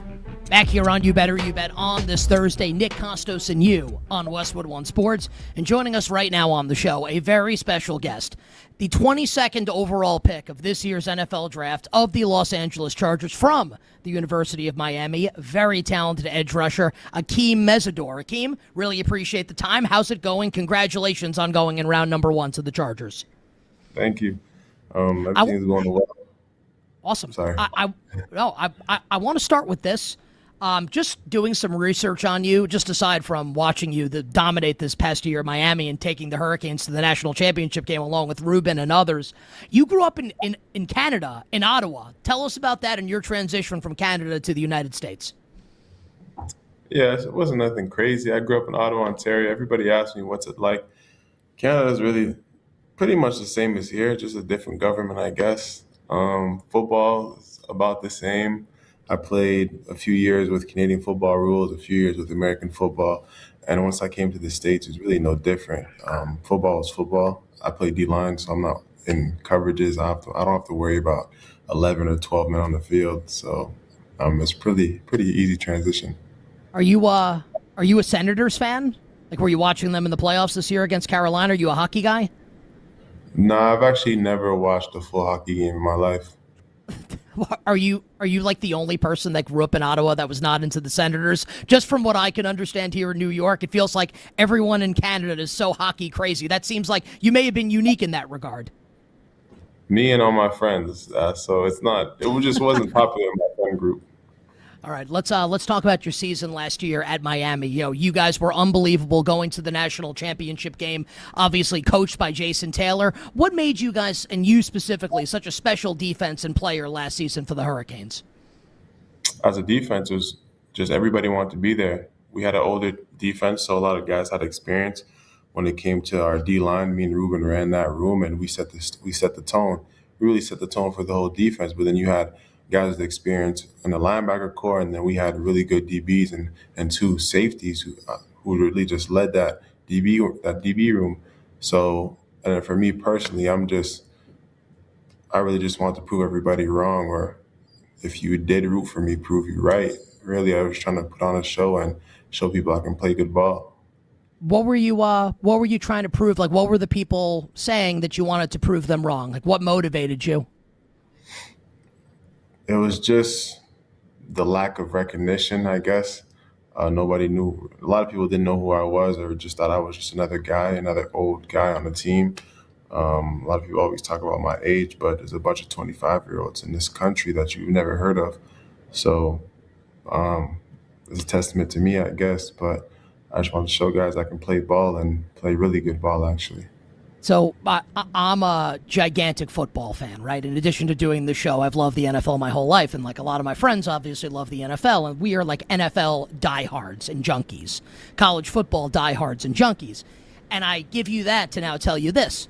So we're watching the first rounds of the draft, right? And we watch a ton of college football. And watching you, and look, you ended up in a great place. And obviously it's great to go in round 1. But it's kind of like, I know that the age thing comes up with you a lot because you're 25, right? You're older than the average first-round pick. But to anyone that actually, watched you play at Miami, I was a little surprised by that. It feels like the age thing to me, like Ruben's arms, is, way overblown. I'm guessing you agree with that, or maybe you're okay with it. Yeah, no, people are going to try to say whatever they can to make you drop or whatever it is. But I won, and I was successful against whoever I was playing, not because I'm a freak athlete or out of coincidence, it's because I know what I'm doing. I have experience, and I watch film, I just work my craft every day. And if you think that I was only successful because I was in college, then you're wrong. I'm gonna do the same thing at this level. I love football. I'm detailed in my craft. I study, I do all these things, and I'm a competitor. So it's not like there's going to be a drop-off. I'm going to do the exact same thing at this level as well. I mean this as a compliment, sincerely. It seems like you have a gigantic chip on your shoulder. Like, I'm reading that correctly, right? And I think that's a great thing. Yeah. A lot of people just a lot of doubters my whole college career. What pisses you off the most about that? It's really just I have a watch this mentality. Like, I'm not going to talk about it. A lot of people always ask me, what can we expect from you this year and whatnot, and I have to entertain it, but really it's a watch this mentality. Just think whatever you want. I'm gonna keep working and watch what I do. Was part of that your transition from playing kind of inside a little bit on the defensive line to kicking out and starting to dominate at edge, which I know is your preferred position? No, it has nothing to do with it. It's just me personally. Like, bro, I can play football, and I'm going to show the world. I'm going to show everybody who thinks I can, or, whatever it is that I can. Like, there's so many doubters in my life. I've been doubted my whole life. So I'm going to keep doing what I do and then just watch. What's it been like working with Coach O'Leary thus far, the defensive coordinator of the Chargers? It's been cool. He's I don't know how old he is, but he seems like a super young, like energetic dude. But he's cool.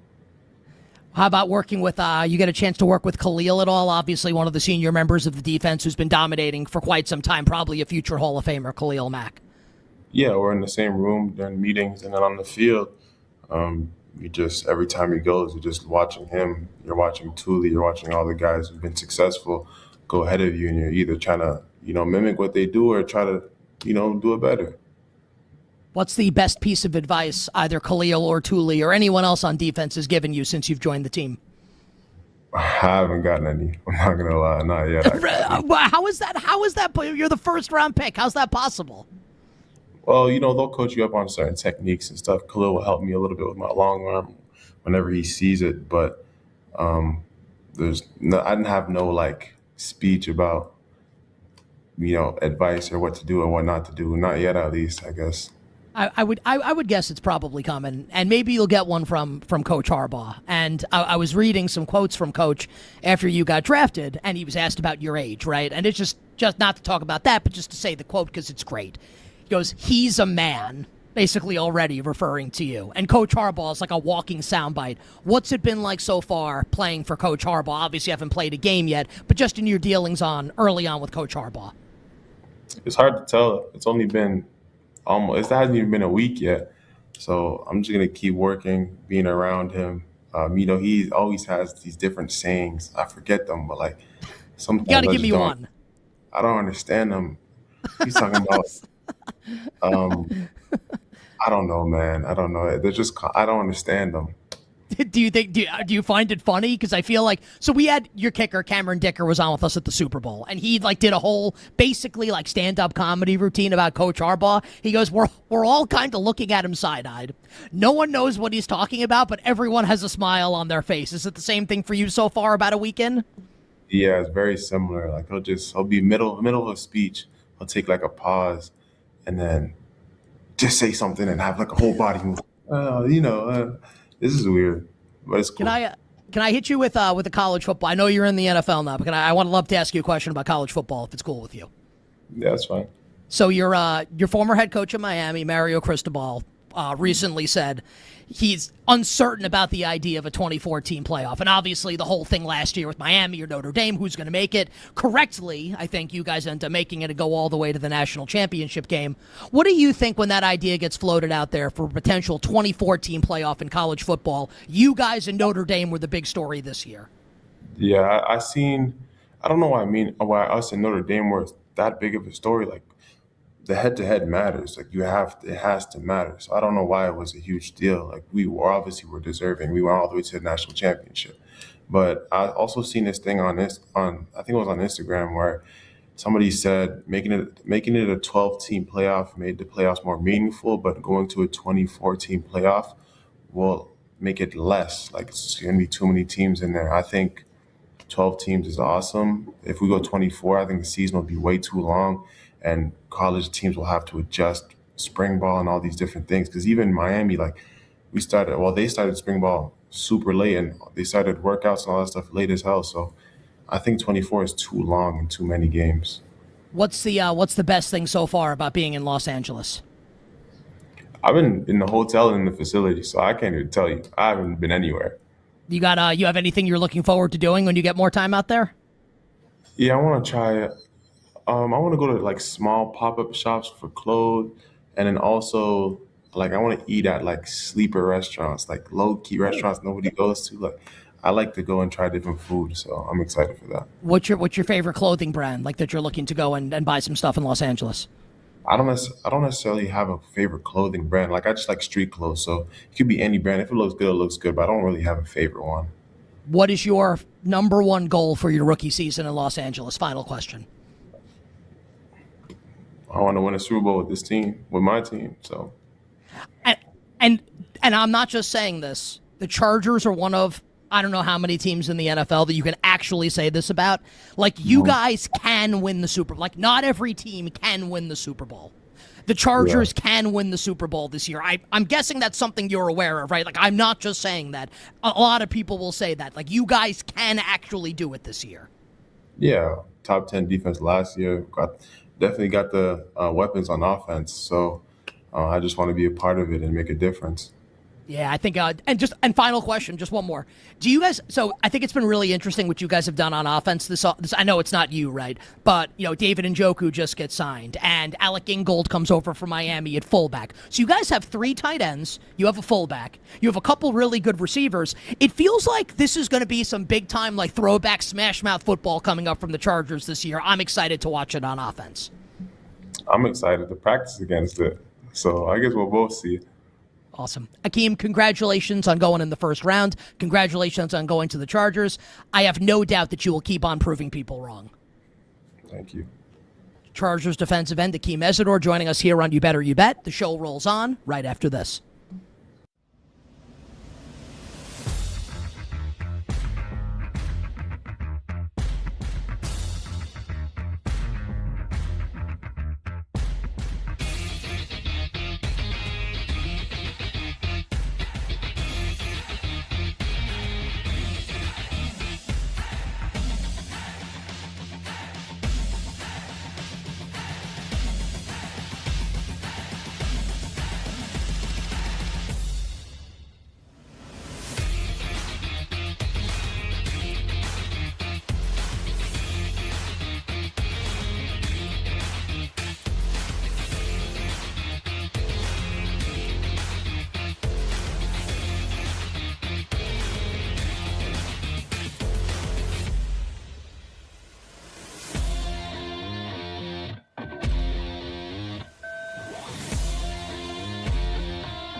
asked McVay flat out. They had a little bit of an argument about something else. And I'm not going to share all of that with you. But it was something, it had nothing to do with that. There was a little bit of a heated argument about another topic right before they went out there. Now, back to You Better You Bet with Nick Kostos and the crew. Presented by BetMGM on Westwood One Sports. This segment sponsored by Progressive Commercial Insurance, protecting your business vehicles 24/7. See if you can save at progressivecommercial.com. Also, can we still... I guess we could still do this, right? Because you could live bet the tournament. All right. BetMGM players will receive a PGA Championship boost pack. To use the tokens from the pack, add PGA Championship wagers to your bet slip and activate the token. If you win your wager made with the token, you'll receive extra winnings and unrestricted bonus dollars. Download the BetMGM app today. How about those 3 interviews back to back to back? Akheem Mesidor, Chris Sims, Stephon Marbury. The voice that you heard coming back from break was Chris Sims with us here on the show, saying that the reason why Sean McVay was so grumpy at the post-draft press conference when the Rams took Ty Simpson is because McVay and Snead had gotten into an argument, non-Simpson related, prior to the press conference. And Sims had said that he was at the Arsenal match last weekend, which McVay was at, which was a really, really good match. Arsenal might have won the Premier League in the match. We'll see. And McVay told him that that was what had happened. I'm not insinuating Chris Sims is lying. I am sure that Sean McVay said that to him. And Chris Sims is just telling us what Sean McVay told him. I am sure that is the truth. I will add, though, I don't believe Sean McVay. Like, just think about in your life, like you, the person watching or listening to this right now, when you're wondering what happened with something, right? Someone has done something or acted in a certain way, and you think you understand why, and you start getting all these reasons why it happened, and it's not the most obvious thing, right? It's like Occam's razor, right? Like, the most obvious outcome is the likely outcome. Like, I hate to use this example, but it's always the one that gets used. Wife found dead, husband found with the knife. Obviously, I'm not promoting domestic violence, just saying this is what's always the example. The husband probably did it. Is it possible it wasn't? Sure. Probably the husband. Like, Sean McVay is really grumpy at that press conference. What's the most likely scenario? Probably he's not thrilled that they took Ty Simpson. Not that he doesn't think Ty Simpson's good. I never said that, ever. I've never said that. I am sure McVay thinks Simpson will be good. Maybe he wanted Mekhi Lemon. Maybe he wanted Omar Cooper. Maybe he wanted Kenyon Sadiq. Maybe he wanted an offensive tackle. I don't know. That I don't know. How many stories have come out now? Well, actually, here's what was happening. Like McVay did this media tour, but it's like, everything's cool. We're on board. And, it came out that, they're trying to protect Matthew Stafford's feelings and he's doing an acting job.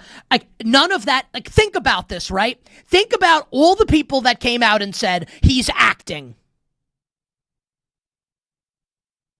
That he went out there in the press conference and was basically pretending to be mad so Matthew Stafford's feelings wouldn't get hurt. They drafted a quarterback.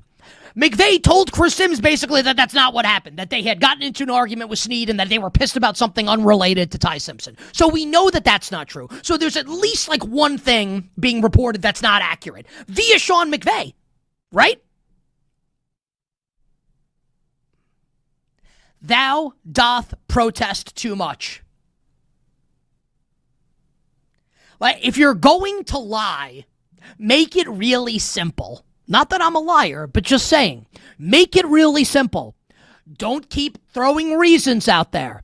Don't go overboard. It makes you look guilty, and you probably are. Now, Sean McVay's not guilty of a heinous crime or anything like that, just like I don't believe any of this that's being peddled. I can be wrong. I'm not inside their heads. I'm not saying that I'm right, but I think I am. I love when Chris Sims joins us on the show. Chris is absolutely the best. We are starting to get a bunch of NFL schedule leaks. We will get to those coming up next hour. But just to get this into the show, the Edmonton Oilers, and we will we're going to sprint to the finish. We'll do some baseball. We'll do some hockey. We'll do some NBA draft lottery. We'll do some schedule releases. Still a lot to do. Patriots, Seahawks, week 1. The Edmonton Oilers fired head coach Chris Knobloch today. Now, if you recall, Knobloch was the interim coach when Edmonton first went to the Cup final the first time they lost to the Panthers. And then they lost to the Panthers last year in the Cup final, and this year they lose in the first round. To me, I'm not insinuating Knobloch's not a good coach. Had to go. Connor McDavid's only under contract for a couple more years. If this keeps happening, and by this I mean they don't win the Cup, he's going to leave. You have to try something different.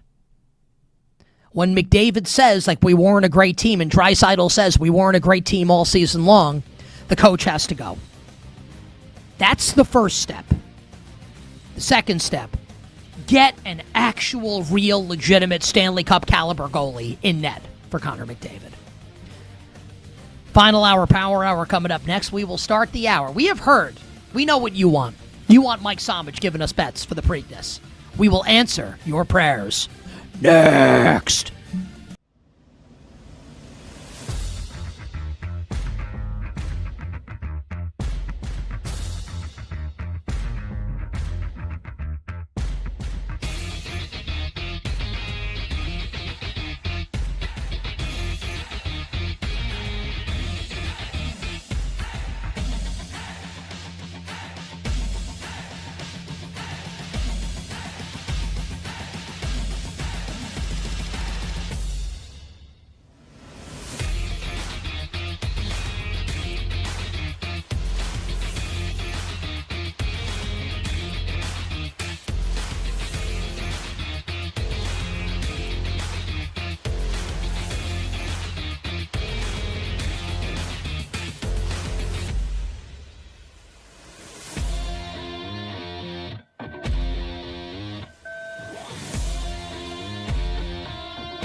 Now, back to You Better You Bet with Nick Kostos on Westwood One Sports.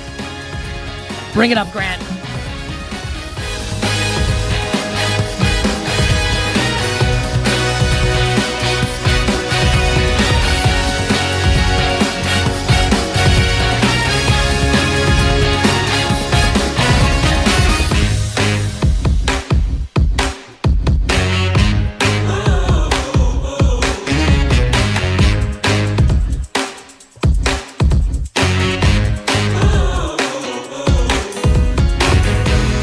Final hour.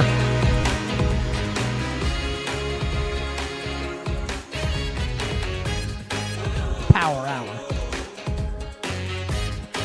You better you bet on Westwood One Sports. Nick Kostos, our amazing crew, Mike SOmich, and you. The Power Hour and every hour here on You Better You Bet, brought to you by BetMGM. Make it legendary by downloading the BetMGM app and visiting BetMGM.com.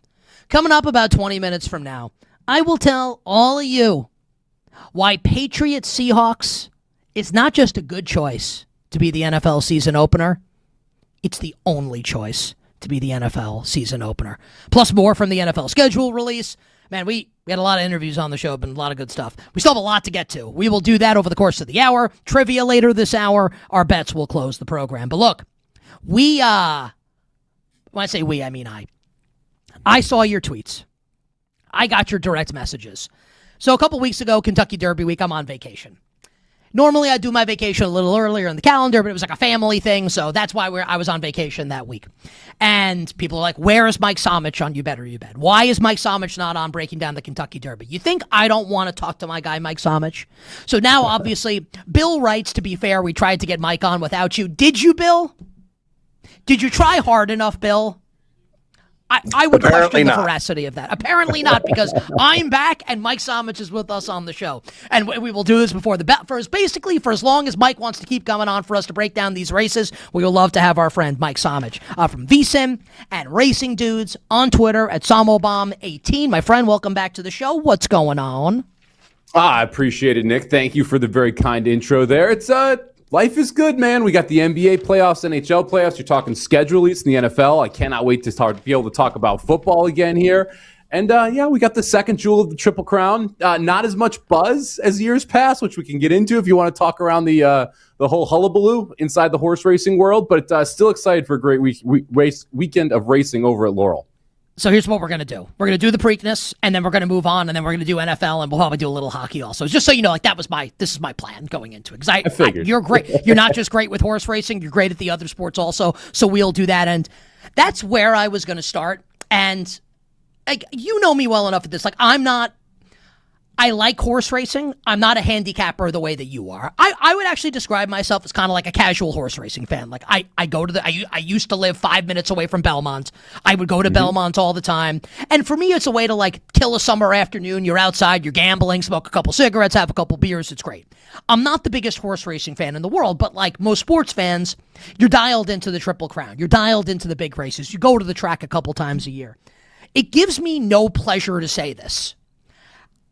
I feel like I've never been less and it doesn't mean that you or the listeners and viewers can't be excited. I've never been less excited for a Triple Crown race than this one. Now, maybe some Belmonts, but Preaknesses, there's usually way more buzz here. Golden Tempo's obviously not racing, the Derby winner. People are saying now, should we change the calendar? To me, Mike, and I'm not in this world the way you are, I kind of feel like we should. Like we need the Triple Crown excitement, at least for the Preakness here. Before we get to the bets, give us your state of the union as to where horse racing is at ahead of the Preakness. Look, you're dead on. This is one of the worst fields. Now, that doesn't mean it's not a great betting field. These are two separate things. Talent-wise, this is one of the worst fields that we have seen in the Preakness in decades, literally decades. And it's the second year in a row we're not going to have the Kentucky Derby winner in the Preakness. 5 of the last 8 years, no Kentucky Derby winner in the Preakness. And my opinion on this, and this is the stance horse racing needs to take, is actually less relevant than your opinion on this, Nick, because you are significantly more important for the future of horse racing than I am. I will be there. I will go to the track. I will bet. I will care if the Preakness is 2 weeks after the Kentucky Derby or if the Preakness is a month after the Kentucky Derby. What's more important is not if I care. It's if you care, if people like you care, if the casual horse racing fan wants to tune in every single time the races are on. And the way you do that is you create a more fan-friendly betting environment. You lower the takeout. You structure it much more like sports betting than the horse racing current takeout. And you have the horses back. You have stars. You have storylines that you continue from race to race.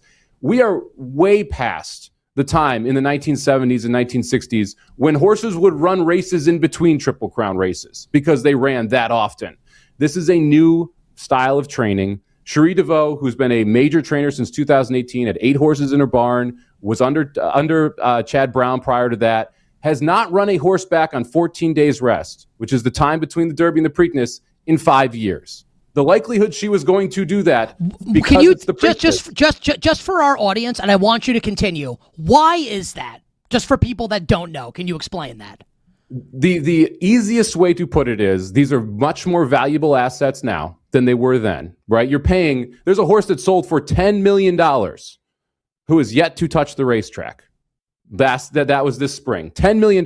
You weren't paying that much money for these assets. So obviously that asset is much more important. Insurance costs money every time these horses are on the racetrack, especially once they're successful because of their breeding career. And there's more money in the breeding shed.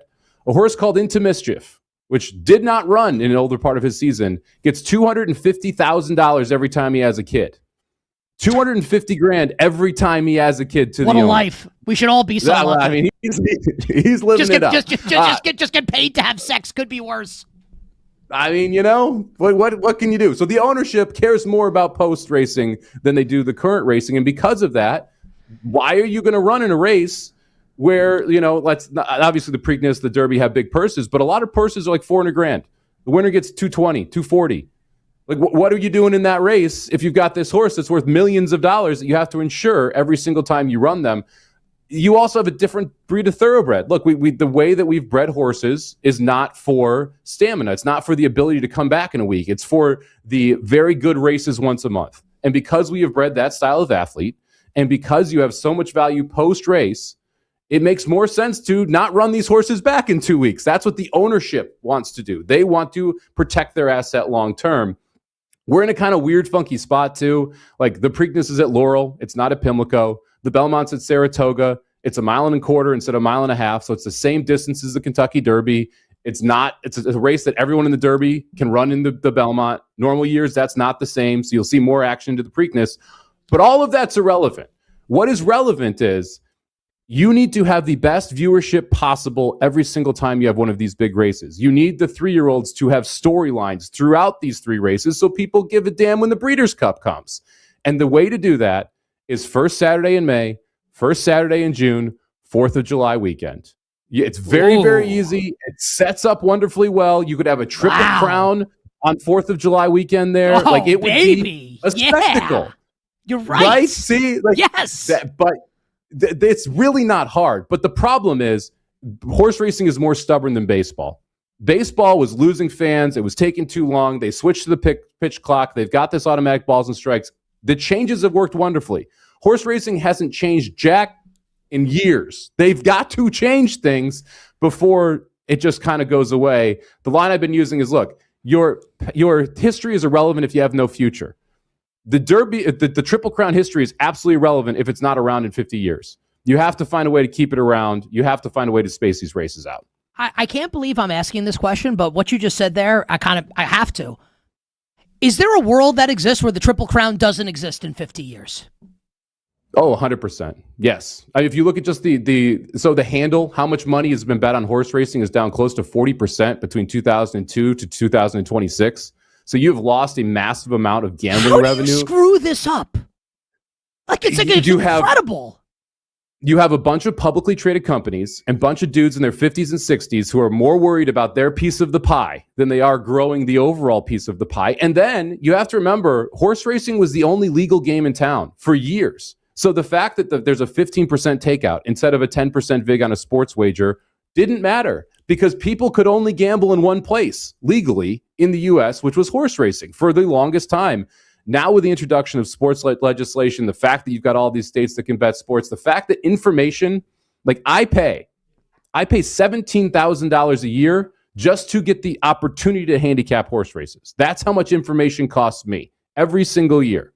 That is a huge barrier to entry for new fans, a huge issue long term to try and get people into betting the sport. And it's an older person's sport because of it. You don't like, if you go to a really sharp young sports bettor who's 24 and I try and explain why they should be betting horses every day, they would laugh at me. You have to believe your edge is so significant to be able to say that you can be profitable doing this, that it is near impossible to get new bettors into the market. And it's because of that, you are drying the market up.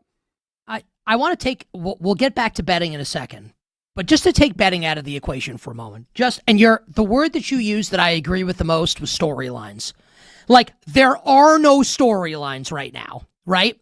So the way I see it is this, and I will admit that I'm not educated in this regard, so please correct me if anything I say is wrong. But if we are about to enter a period of time, right, where the Kentucky Derby, and I don't even know what's fair to say, every year we'll race in the Preakness, 5 out of 10 years, I have no idea, 7 out of 10 years. If I am in charge of horse racing, whoever it is, whatever body of people, you can never, ever, ever, ever have it where the Kentucky Derby winner does not race in the Preakness. Like, this is the most obvious flashing light right in front of you thing of all time. How big of an issue this is for horse racing. It kills any casual interest in the race. Like, is this a one-off here? Or do you think this is going to be the norm moving forward? If there's 2 weeks in between the Derby and the Preakness, I think we have enough data to now believe it's the norm. Like I said, last year, Sovereignty would have won. No, they correct. Have to change this. It's not hard. Are they going to? Yes or no? Yes. When? I don't think they're going to go to my plan. I would expect next year. So CDI, the parent company, the publicly traded stock, and that's part of the problem. You said the group that owns horse racing. There isn't a group that owns horse racing. There isn't a commissioner. There isn't a board of directors. Ignorant comments, right? I'm just like, the guy in charge of horse racing. I don't know. But that's the logical step to take, is there should be someone in charge of horse racing, and there isn't. Like, because you have 3 publicly traded companies that dominate it. You have every single state has different rules from what medication can be used for horses, what isn't a suspension, what isn't a fine or violation from the jockeys. Like, you have a wild west of rules out there depending on which states you are. For instance, I used to own horses. We had a trainer in California who couldn't train in Louisiana because he didn't have a trainer's license there. So we had to switch trainers when we shipped from one state to another so our horse could run in a different state. That's ridiculous. Like, you should have a state, like, you should be able to run horses or not. It really shouldn't be the state-to-state issue. Anyway, CDI bought the intellectual property to the Preakness. So now CDI, which is Churchill Downs Industries, owns both the Kentucky Derby and the Preakness. They have a financial investment to make sure the Preakness is successful. A company called That's a good thing, Group, it sounds like, right? It's a great thing. A company called Stronach Group owned the Preakness prior to that. They own Laurel, Gulfstream, and Santa Anita. They own Golden Gate. They closed it. They own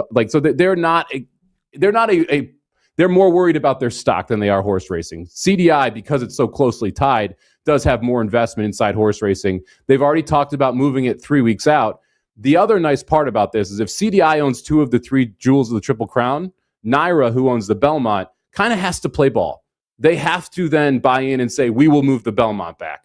Whereas the idea of CDI, Stronach Group, and Naira, who were originally the 3 owners of one of each jewel, working together was near impossible. And that's why this hasn't moved.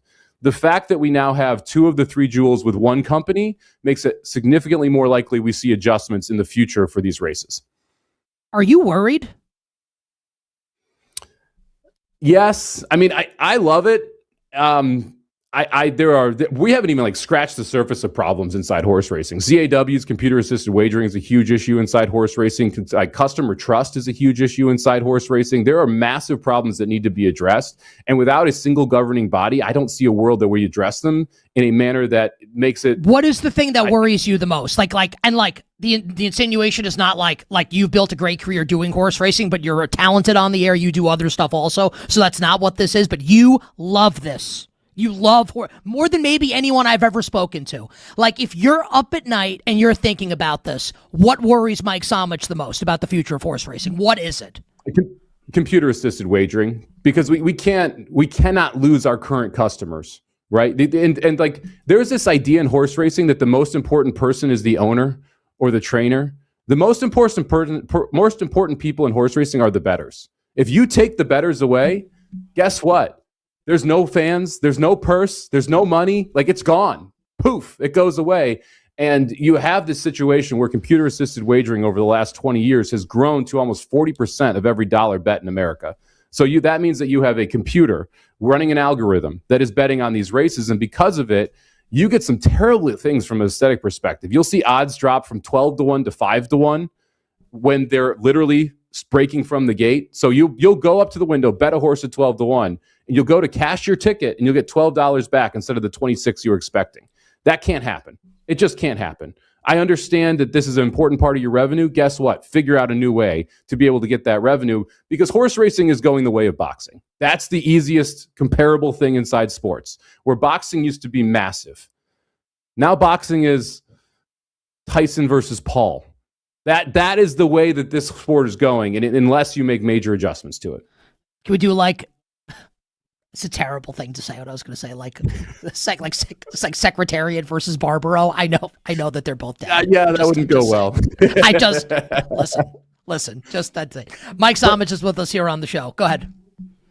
That's what we need, though. We need journalism and sovereignty to run 4 times against each other this year, and everyone care because of last year's Triple Crown. We need how much those fun to be that televised. would be. Yes. Create television events around this. Do WWE style feuds with trainers. Inject some enthusiasm and some storylines into this. That's all we need, and people are going to be into this hook, line, and sinker.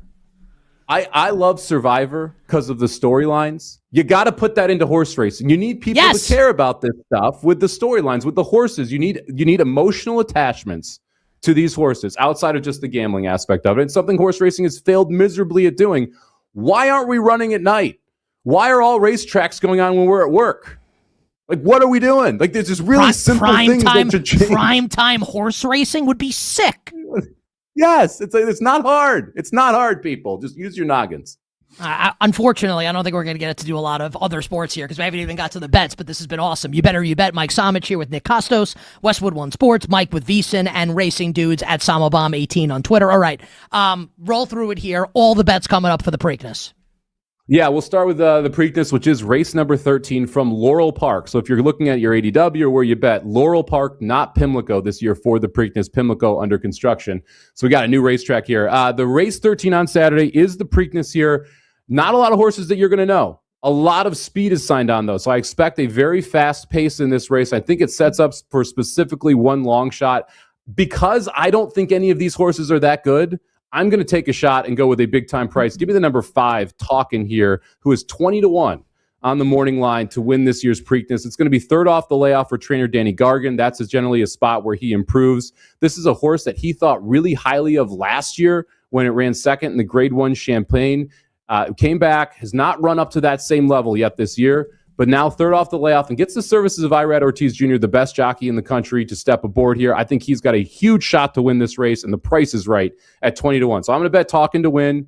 I'm going to play exactas with Talkin'. So first and second with the number 1 horse, Taj Mahal, who is 5-1 for Brittany Russell and her husband, Sheldon Russell. Horse has been awesome at Laurel. This is kind of your local horse. Should be able to sit off the pace despite having a lot of speed. And I'll also use the number 12, Incredibolt, who is 5-1 for Riley Mott. Ran 6th in the Derby, had a little bit of a rough trip. One of the only 2 horses that are coming back here from the Derby. So 5 to win for me, and then a 1, 5, 12 exacta box. And then I'm going to play a trifecta, 1, 5 with 1, 5, 12, 13 with 1, 5, 12, 13. Try and get some prices in there in my movie phone voice as I rattle off the numbers. I was going to say, we've been doing this bit on the show for a long time. Why don't you just tell me the name of the movie you want to see? So for people listening to this in podcast form, just slow it down a little bit. Go back and take a listen. And if you're listening live right now or watching live and you missed it, it'll be in podcast form. You can watch it on YouTube after the fact to get all of Mike's picks for the Preakness. All right, we actually have a couple minutes left here. Yep. Whatever you want to give us here, this could be another bet for horse racing coming up. Do you have a thought on the Stanley Cup playoffs? I think it's going to be Colorado. Maybe it's the NBA, NFL Week 1. What do you got for us here? What's tickling your betting fancy right now? So I'm locked in on the Stanley Cup playoffs. I love what we've seen this year. I think it's been awesome. I love the rivalries. Don't change the seeding. Let the divisions play each other and let chaos happen early in the rounds. I'm fine with that. You're right. Colorado's going to win the Stanley Cup. I think that Nathan McKinnon is wildly mispriced right now from a MVP perspective. He's only 2-1, but Colorado is plus 130. Nathan McKinnon is leading the playoffs in points right now. He's got 7 goals, 6 assists for 13 points. The goaltender for Colorado has gone in and out. He's not going to be a factor. Makar is injured and only has 5 points through 2 series. McKinnon at plus 200 is a wild overlay. He should be maybe 5 cents more than the Avalanche, maybe 135. But I like him at 200 there. I also like the Avs to beat the Canadiens at 10-1 in the Stanley exact final for Stanley Cup final matchup. I agree with you, by the way. I agree with that. I think the winner of this Canadian Sabres series beats the Canes. And I understand the Canes are 8-0. They won 4 coin flip games against Ottawa, and they beat a bad Philadelphia Flyers team. They're about to get a real test when they get to the conference finals. I think they are way too short from a Stanley Cup perspective, and I think the winner of that Canadiens-Buffalo series able to knock off the Canes. I like the Canadiens. To be honest, it's a coin flip. If you like the Sabres, you can get 10-1 on Colorado over Buffalo too. So 2 very good options there. But I think Colorado wins it all, and I think they beat the winner of this Canadiens-Sabres series. I'm on the Canadiens to win the series. I like Montreal tonight. Just like you go on the road, and I understand the Lightning have lost 4 straight years in the first round, but it's still Vasilevsky. It was still in Tampa. The fact that they won that game on the road in the way that they did, it was so impressive to me. Okay, final question. Now, hold on. I'm going to do a screen refresh here. I want to make sure I have all of this right. I am going to give you, oh man. Oh yeah.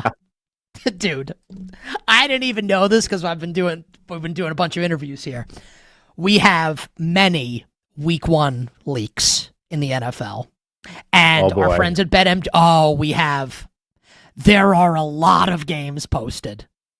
I'm going to give you a number of games and point spreads. We'll save the totals. You tell me if I gave you $100 and you had to bet one right now, which would it be? And I am saying a bunch of these for I don't think these are we'll know for sure tonight, but sports books are hanging these numbers. I'm guessing that these games are going to happen, right? And you can find these at BetMGM. All right. Patriots, Seahawks, Seattle -4.5. Rams, Niners, Melbourne, Australia. Rams -2.5. Bears in Carolina. Bears 2.5 on the road. Jaguars 7.5 at home against the Cleveland Browns. Steelers 2.5 at home against the Atlanta Falcons. Titans 1.5 at home against the Jets. Raiders 3 at home against the Dolphins. Eagles 4.5 at home against the Commanders. Cowboys 2.5 on the road at the Giants. Chiefs Monday night 2.5 at home against the Broncos. Here's $100. What's the one Mike SOmich bet? I mean, there's 3 to jump out. First off, I'm not sure Mahomes plays week 1, so that +2.5 for Denver, that doesn't sound too bad. We'll see. We'll see. Can I say this? Can I give you this? I can't guarantee it. I have some information. I'll just say this. I would be pretty surprised if he didn't play. I'll just say that. Okay. All right. The other 2 that jumped out, Commanders +4.5 against Philadelphia. I've got no clue what this Eagles team is going to be this year. I assume no A.J. Brown. We'll see what happens with all of that drama. I also love the Rams 2.5 against the Niners. I don't think the Niners are going to be very good this year. You're not going to have Kittle back for that game. I'm sorry. Just got to do it. I love the Niners. I can't wait to bet the Niners. Do you really? In that game. Oh, yeah. Why do you love the Niners? I don't have a good answer. I have an answer. It's not a good one. I just, honestly, I love Kyle Shanahan, and I want him to win. I want him to beat McVay. That's it. He's awesome. I'm a non-believer in Purdy. I don't know what the weapons are going to be heading into this season. I'm long-term more down on the Niners than week 1, but I'll also lay less than a field goal with the Rams, who I think are just a simply better team, and I love what they did in the secondary this year. I think that's going to make a big difference for them. But this is the Niners' weapons are not good anymore. McCaffrey, good luck at staying healthy for this entire season. You're already without Kittle for the first part of it. You have no clue what you're going to get from a wide receiver room. I still don't like this defense. The defense hasn't really gotten any better to me either. I think it was more schedule-aided last year than it was actually talent. Man, I strongly disagree with a bunch of that, but we have run out of time in this interview. You are the absolute best. At SomObama18, VSiN, Racing Dudes, you're the best. I appreciated the conversation just on the state of horse racing as well. Good luck with the bets. I'll be tailing you. Stay well. We'll catch up with you before the Belmont, my friend. Sounds good. I appreciate it, Nick. And thank you for having the conversation. Not one that a lot of people have that are not just hardcore horse racing people. Can I ask you this? I'm being serious right now. Why do you feel like people don't want to have that look, as a talk show host, it's the most interesting thing by far in horse racing right now. Why do you think people don't want to talk about it? I don't think they are knowledgeable enough to have a actual conversation, and a lot of people do not want to have conversations they don't feel knowledgeable enough when they're entering into it. They're more willing to. They don't necessarily want to learn. They want to be able to ask questions they know the answers to be able to make sure it flows well. Fair enough. Yeah, listen, this is why everybody should get married. Because you learn very quickly that not only do you not have the answers, but you don't even know what the questions are. And you become okay with that. This enables me to be better at this stuff. Good luck this weekend, buddy. I appreciate it, Nick. Have a good one. Our friend Mike SOmich here on the show. The show is awesome, man. Mike's the best. At SomObama18. We have to take a break because we are up against it, because that interview is 25 minutes long. Thoughts on the NFL schedule? I don't know. We got so much to do. I want to talk about the Colorado Avalanche a little bit. We still got bets. A lot still to come here on this Thursday. You better, you bet.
Back to You Better You Bet with Nick Kostos and the crew. Presented by BetMGM on Westwood One Sports. How about this? How about tonight? 8 to 10 p.m. Eastern. Westwood One NFL schedule release 2026. Be sure to keep it locked here. The schedule's coming out later tonight. It's Christmas, May 14th. It's actually December 25th. I regret to inform you the calendar's wrong. And tonight, we will celebrate Christmas with Santa Graham and Santa Golick. Scott Graham and Mike Golick will be breaking down the international slate, the primetime slate, holiday games. They'll be joined by Super Bowl champion of the Seattle Seahawks, defensive lineman Leonard Williams, and other great guests as well. 8 to 10 p.m. Eastern tonight here on Westwood One Sports. NFL schedule release 2026 with friends of the show, Scott Graham and Mike Golick Sr. We talked about it in the last segment with our friend Mike SOmich, and fascinating conversation with him just about the future of horse racing. I've been a sports fan for 43 next month. Wow. 36 years I've been a diehard sports fan. I've never been less excited for a Preakness than this one. And I don't say that with pleasure. I don't say it to be like horse racing sucks. It doesn't. I like it. And Mike kind of shares my pessimism right now. Thinks it can get turned around, but I enjoyed that conversation with Mike. And at the end, I kind of threw out, and it was really interesting in the moment because I wanted to hit him with the games that I knew were happening in week one, and I go to BetMGM, and here's all these other games that are listed because we're up against it, right? It's coming up tonight. So we'll get to some of those games here in a moment, but I want to begin with the season opener, which is going to be not officially official yet, but is going to be a Super Bowl rematch with the Patriots and the Seahawks in Seattle. Point spread of that game, as it stands right now, and again, we're months out, but just for some context, it's like the same spread as the Super Bowl. Seattle 4.5, total 45.5. Now you might be asking yourself, well, how can it be the same? Seattle's home, that's a neutral. Well, going up to 6 is a big deal. So moving up like 6 is a key number in the NFL when we're talking about betting. 4 is not. And the Patriots are going to have A.J. Brown. I think everyone's assuming that's going to happen. So that's what gets us to, I think probably 5.5 is more of the right number than 4.5. It's inconsequential. 5's a dead number. That means, think about the math of the NFL, even if you don't bet, a game is unlikely to land 5. So, do I think the number's a little short? Yes, but it's a little short around a number that doesn't matter. Seattle favored by a little less than 6, I think makes a lot of sense in this game against the Patriots. Now, I have seen people say, actually a lot on social media, it's almost kind of unanimous. People don't like this choice for the season opener. People wanted Bears at Seahawks. And it's not that would have been it would have been a fine choice. I would have been really excited for Bears at Seahawks. Ben Johnson versus Mike McDonald. Caleb Williams versus that defense. Of course that's exciting. Not as exciting, though, as Patriots Seahawks. Because, again, the thing that people are failing to realize here with this Super Bowl rematch, A.J. Brown's going to be on the Patriots. Because I've seen people say, why do I want to see the rematch of a game that Seattle killed them in? What's going to be different? Oh, gee, I don't know. Maybe that A.J. Brown's going to be playing receiver for this team. Maybe that can impact things a little bit. I'll also throw out there, and this is not me making a case for the Patriots in the game, but let's tell the truth. Drake May's shoulder was hurt at the end of the year. I'm not using that as an excuse for why he played poorly. He was still bad. Also, presumably, he'll be healthier. I bet Seattle in the Super Bowl. This is no, sour grapes by me. I'm just saying, right? I would think this game will be more competitive. And the other thing that people are failing to realize, I have seen, and I think people are so wrong about this, I can't even begin to describe. The people that will say, the NFL doesn't want to put New England in primetime in week 1 because of this Mike Vrabel, Diana Rossini situation. And the NFL doesn't want to shine a light on this. Are you crazy? Are you nuts? The NFL, Thanksgiving week this year, and there will be a conversation that we will have during the season, I'm sure, on this show, about how the NFL, at least in that week, Sunday's probably going to suck that week. And I've been saying for years, I'm the biggest NFL fan in the world. At what point is it too much? No one likes the NFL more than me. You can like it as much as me. At what point is it too much? At what point do I, at age 43, when the games will be played, want to be like, can I spend some time with my family, please? And that's me. You can disagree. That's fine. But a lot of people agree with me. Thanksgiving week this year. Thanksgiving Eve, Packers, Rams. Pretty good. Thanksgiving Day, Bears, Lions, Eagles, Cowboys, Bills, Chiefs on Thanksgiving night, and then Steelers, Broncos on Black Friday. The NFL is concerned with, and this is not a criticism, but this is a capitalist society. And you can have your beef with capitalism. I don't care what you think. I'm just saying, that's what's going on here. They care about eyeballs and detention and money. It's how it goes. Right, wrong, or indifferent. The other thing is that we're all going to watch, or at least I will, no matter what, because I'm hopelessly addicted to the product. So this idea, oh yeah, we don't want to put Mike Vrabel in primetime because it's a huge story. That's why they're going to put it in primetime. Here's my question for all of you. Is there a friend in your life? Maybe it could be a significant other, a friend, somebody who's not a big football. Now, you are listening and watching the show. You're a big football fan, right? I think that's the Venn diagram. Football fans, you bet audience is probably 100%. It's a circle. But I'm sure you know people, like my wife does not like sports. She doesn't care about it at all. She knows about Mike Vrabel and Diana Rossini. And forget about Rossini. I don't even want to it's not even about her. It's about him. She knows about Mike Vrabel. Your friend, who's not a sports fan, knows about Mike Vrabel and this story. Mike Vrabel, and I guess you could put like Tom Brady, and like there are other athletes and people that fall under this umbrella. Mike Vrabel is one of a select few right now in sports who could lead both a show on ESPN and Bravo. He has, this story has broken through culturally. You don't think that, first off, the story is not going away. It's not. With the way this is going here, it's not going away. You don't think that there will be increased interest in this game with Mike Vrabel coaching the team? Or if he's not, that there'll be increased interest?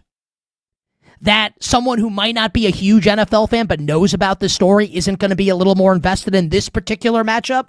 Come on. I can't wait for it. I can't wait for it. I can't give you a firm betting opinion just yet. Still a couple months out. But don't worry, I got other betting opinions I'll share with you, and perhaps I'll share them right now. You bet on this Thursday. Nick Kostos here with you. So again, we got point spreads up, our friends at BetMGM. Let's go through it. How about Bears, Panthers in Carolina? Caleb Williams v. Bryce Young. And that old chestnut with Carolina trading up with Chicago. Lovie Smith involved in this with that final game of the year with the Texans and the Colts, yada, yada, yada. The Bears, 2.5-point road favorites, feels right to me. I'll tell you, I would bet Carolina +3 immediately if it got there. I don't know if it will. I'd be interested in Carolina if and when we got there against the Bears. How about Steelers -2.5 at home against the Atlanta Falcons in week number 1? I am guessing Tua Tagovailoa starts at quarterback in that game for Atlanta. Now, I know I've been dragging the Steelers all offseason for this Aaron Rodgers situation. Also, give me the Steelers in that game. The Arthur Smith Bowl, even though he's coaching for neither. How can you not like the Steelers there? Obviously, we're months out. No bets are being placed. I'm just giving you an initial opinion. Raiders-Dolphins is a hysterical game. The team that picked first in the draft is a 3-point home favorite in week 1, and the guy they took is probably not playing in the game. Because the team on the other side is the Miami Dolphins. And honestly, you know what? That might be just Dolphins money line in that game. And forget about Raiders plus the points. And that takes us into the big news in the NFL yesterday outside of the schedule release, which is the Miami Dolphins signing star running back Devon Achane, 4-year, $64 million contract, third highest paid running back in the league. he's making $20 million less than Jeremiah Love. I just wanted to say that out loud. The move to extend Achane and give him this new money seems a little antithetical. The common way of saying the word antithetical is ass backwards. I feel like the way new Dolphins GM John Eric Sullivan and head coach Jeff Hafley, I have no idea if they're going to succeed or not. No idea. But I think the way they've started this full rebuild, and it's going to take a while, and I've been telling you that since before, while we were midway through last season, I was telling you this was going to happen. I think it's been really smart. Doesn't mean it's going to work, but I think it's been smart. Look, emphasizing premium positions in the NFL draft. Running back is the least premium of all premium positions. So perhaps you would say, and I can't really dispute it, why are they giving a running back this much money? I think it's a good question. My answer to the question, and it's an opinion, right? It's my opinion. You have to generate some interest. You have to. Achane is one of the best running backs in the league. He's very exciting. He's fast. He's electric. He's someone who, like, let's say the Dolphins don't have Devon Achane. How many Dolphins are you starting in fantasy football this year? And you might think, well, who cares about fantasy? A lot of people. Their wide receiving rotation looks like it's going to be Jalen Tolbert, Malik Washington, and Tutu Atwell. Greg Dulcich looks like he's going to be the starting tight end. You have to have someone that like sells tickets and people want to buy the jersey. I get it from that perspective. And the other thing, and this is a little galaxy-brained. Here's my question for everybody. Is it possible that Malik Willis at quarterback and Devon Achane at running back will be an effective backfield running the football?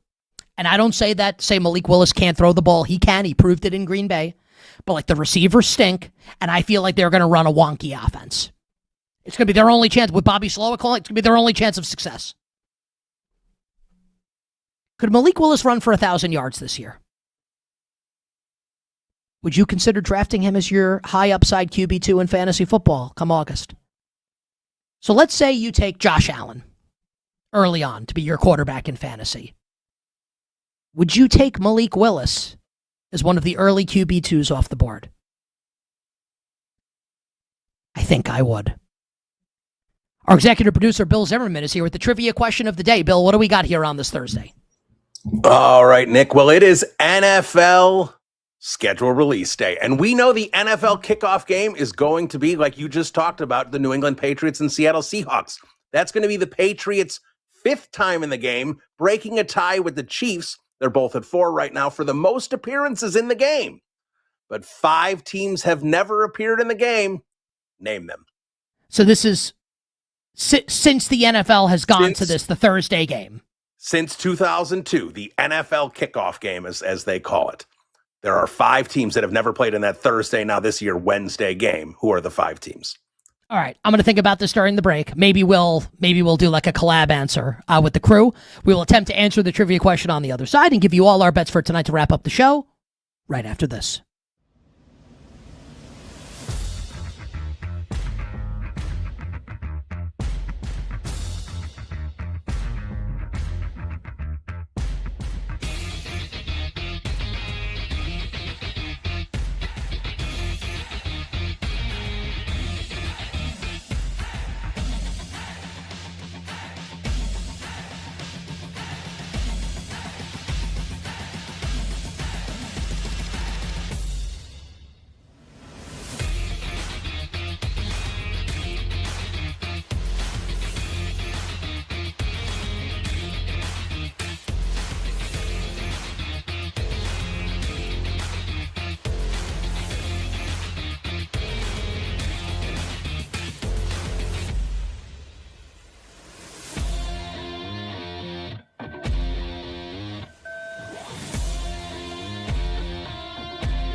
Now, back to You Better You Bet with Nick Kostos and the crew. Presented by BetMGM on Westwood One Sports. All right, thanks to our guests. What a great show today. Akheem Mesidor, Chris Sims, Mike SOmich, Stephon Marbury, Bill Zimmerman, Tyler Morales, Dan Turner, Mike Brown, Grant Leader. Appreciate everybody. I am off tomorrow. Chris Mack has you covered on a phenomenal sports and football Friday. I'm going to do the bets really quickly here. Grant, you can drop the dope ass beat. And let's do it quickly, and then we'll do the trivia question. We have no NBA tonight, which is honestly kind of happy I'm not doing the show. I guess you just lead with NFL tomorrow, right? Pretty easy. Okay, smart by the NBA. Think about that. We're not going to put a Game 6s up against the NFL schedule release in May. So no NBA bets because Game 6s are tomorrow. Montreal and Vegas tonight for yours truly in the NHL. And I am parlaying Manchester City to beat Chelsea in the FA Cup final this weekend with everything that isn't bolted down. Thank you, Grant. BetMGM players will receive a PGA Championship boost pack. To use the tokens from the pack, add PGA Championship wagers to your bet slip and activate the token. If you win the wager made with the token, you'll receive extra winnings and unrestricted bonus dollars. Download the BetMGM app today. Okay, so the trivia question. Name the 5 teams that have never played in the NFL kickoff game to start the season. We have collabed on the answer to a degree. Bill, I believe the answer is, I think it's obvious teams. Jaguars, Bengals, Dolphins, Browns, Cardinals. Is it possible that the Jets are missing from this? The Jets have actually played in a kickoff game. You've got 4 out of 5 there. The Dolphins did play in a kickoff game. They did it back in 2006 against the Steelers. Oh, after the Steelers won the Super Bowl. Who are we missing? Is the Chargers right? From It Dan is Turner? the Chargers. Yes, Dan it is Turner's the really... Dan is excellent with the trivia. He really sure is. Can I try and name all the kickoff games to end the show? Sure, I got a list up right here. You're going to do it in order? Okay, so Giants-Niners is the first one. Because I was in college, and Jose Cortez hit the game-winning field goal. Is it Patriots-Raiders? It is not. That is the 4th one ever. Okay, there's Patriots-Raiders. There was Steelers-Dolphins, like you said. There's a Saints-Vikings. I'm pretty sure there's a Patriots-Saints, right? There is a Saints-Vikings. You're jumping around on me. I'm looking for them. Yeah, the Saints have been in it twice. Yes, correct. Okay, so the Giants, when they won the Super Bowl, played the Commanders and the Cowboys. Yes. Packers-Bears was like the weird one in 2019, right? That was the 100th anniversary one, yep. Panthers-Broncos was after the Broncos won Super Bowl 50 in a Super Bowl rematch. That is correct. Who did the Packers play to start the 11 season? Was it the Bears again? It was not. It was the Saints. Oh, okay. And I bet the Saints in the game and the Packers won. We're running out of time, unfortunately, or else I would really try and do this. It was Jets-Washington in 2003. That was the second one all time. Who won that game? Probably the Jets, right? Washington 16-13, a barn burner. But that was Spurrier was the coach, right? Yeah, that might have been Spurrier. Might have been. All right. Chris Mack's got you covered tomorrow. I'll talk to everybody on Monday. Until then, wishing you minimal sweats and all that jazz. Black and Abdallah coming up next.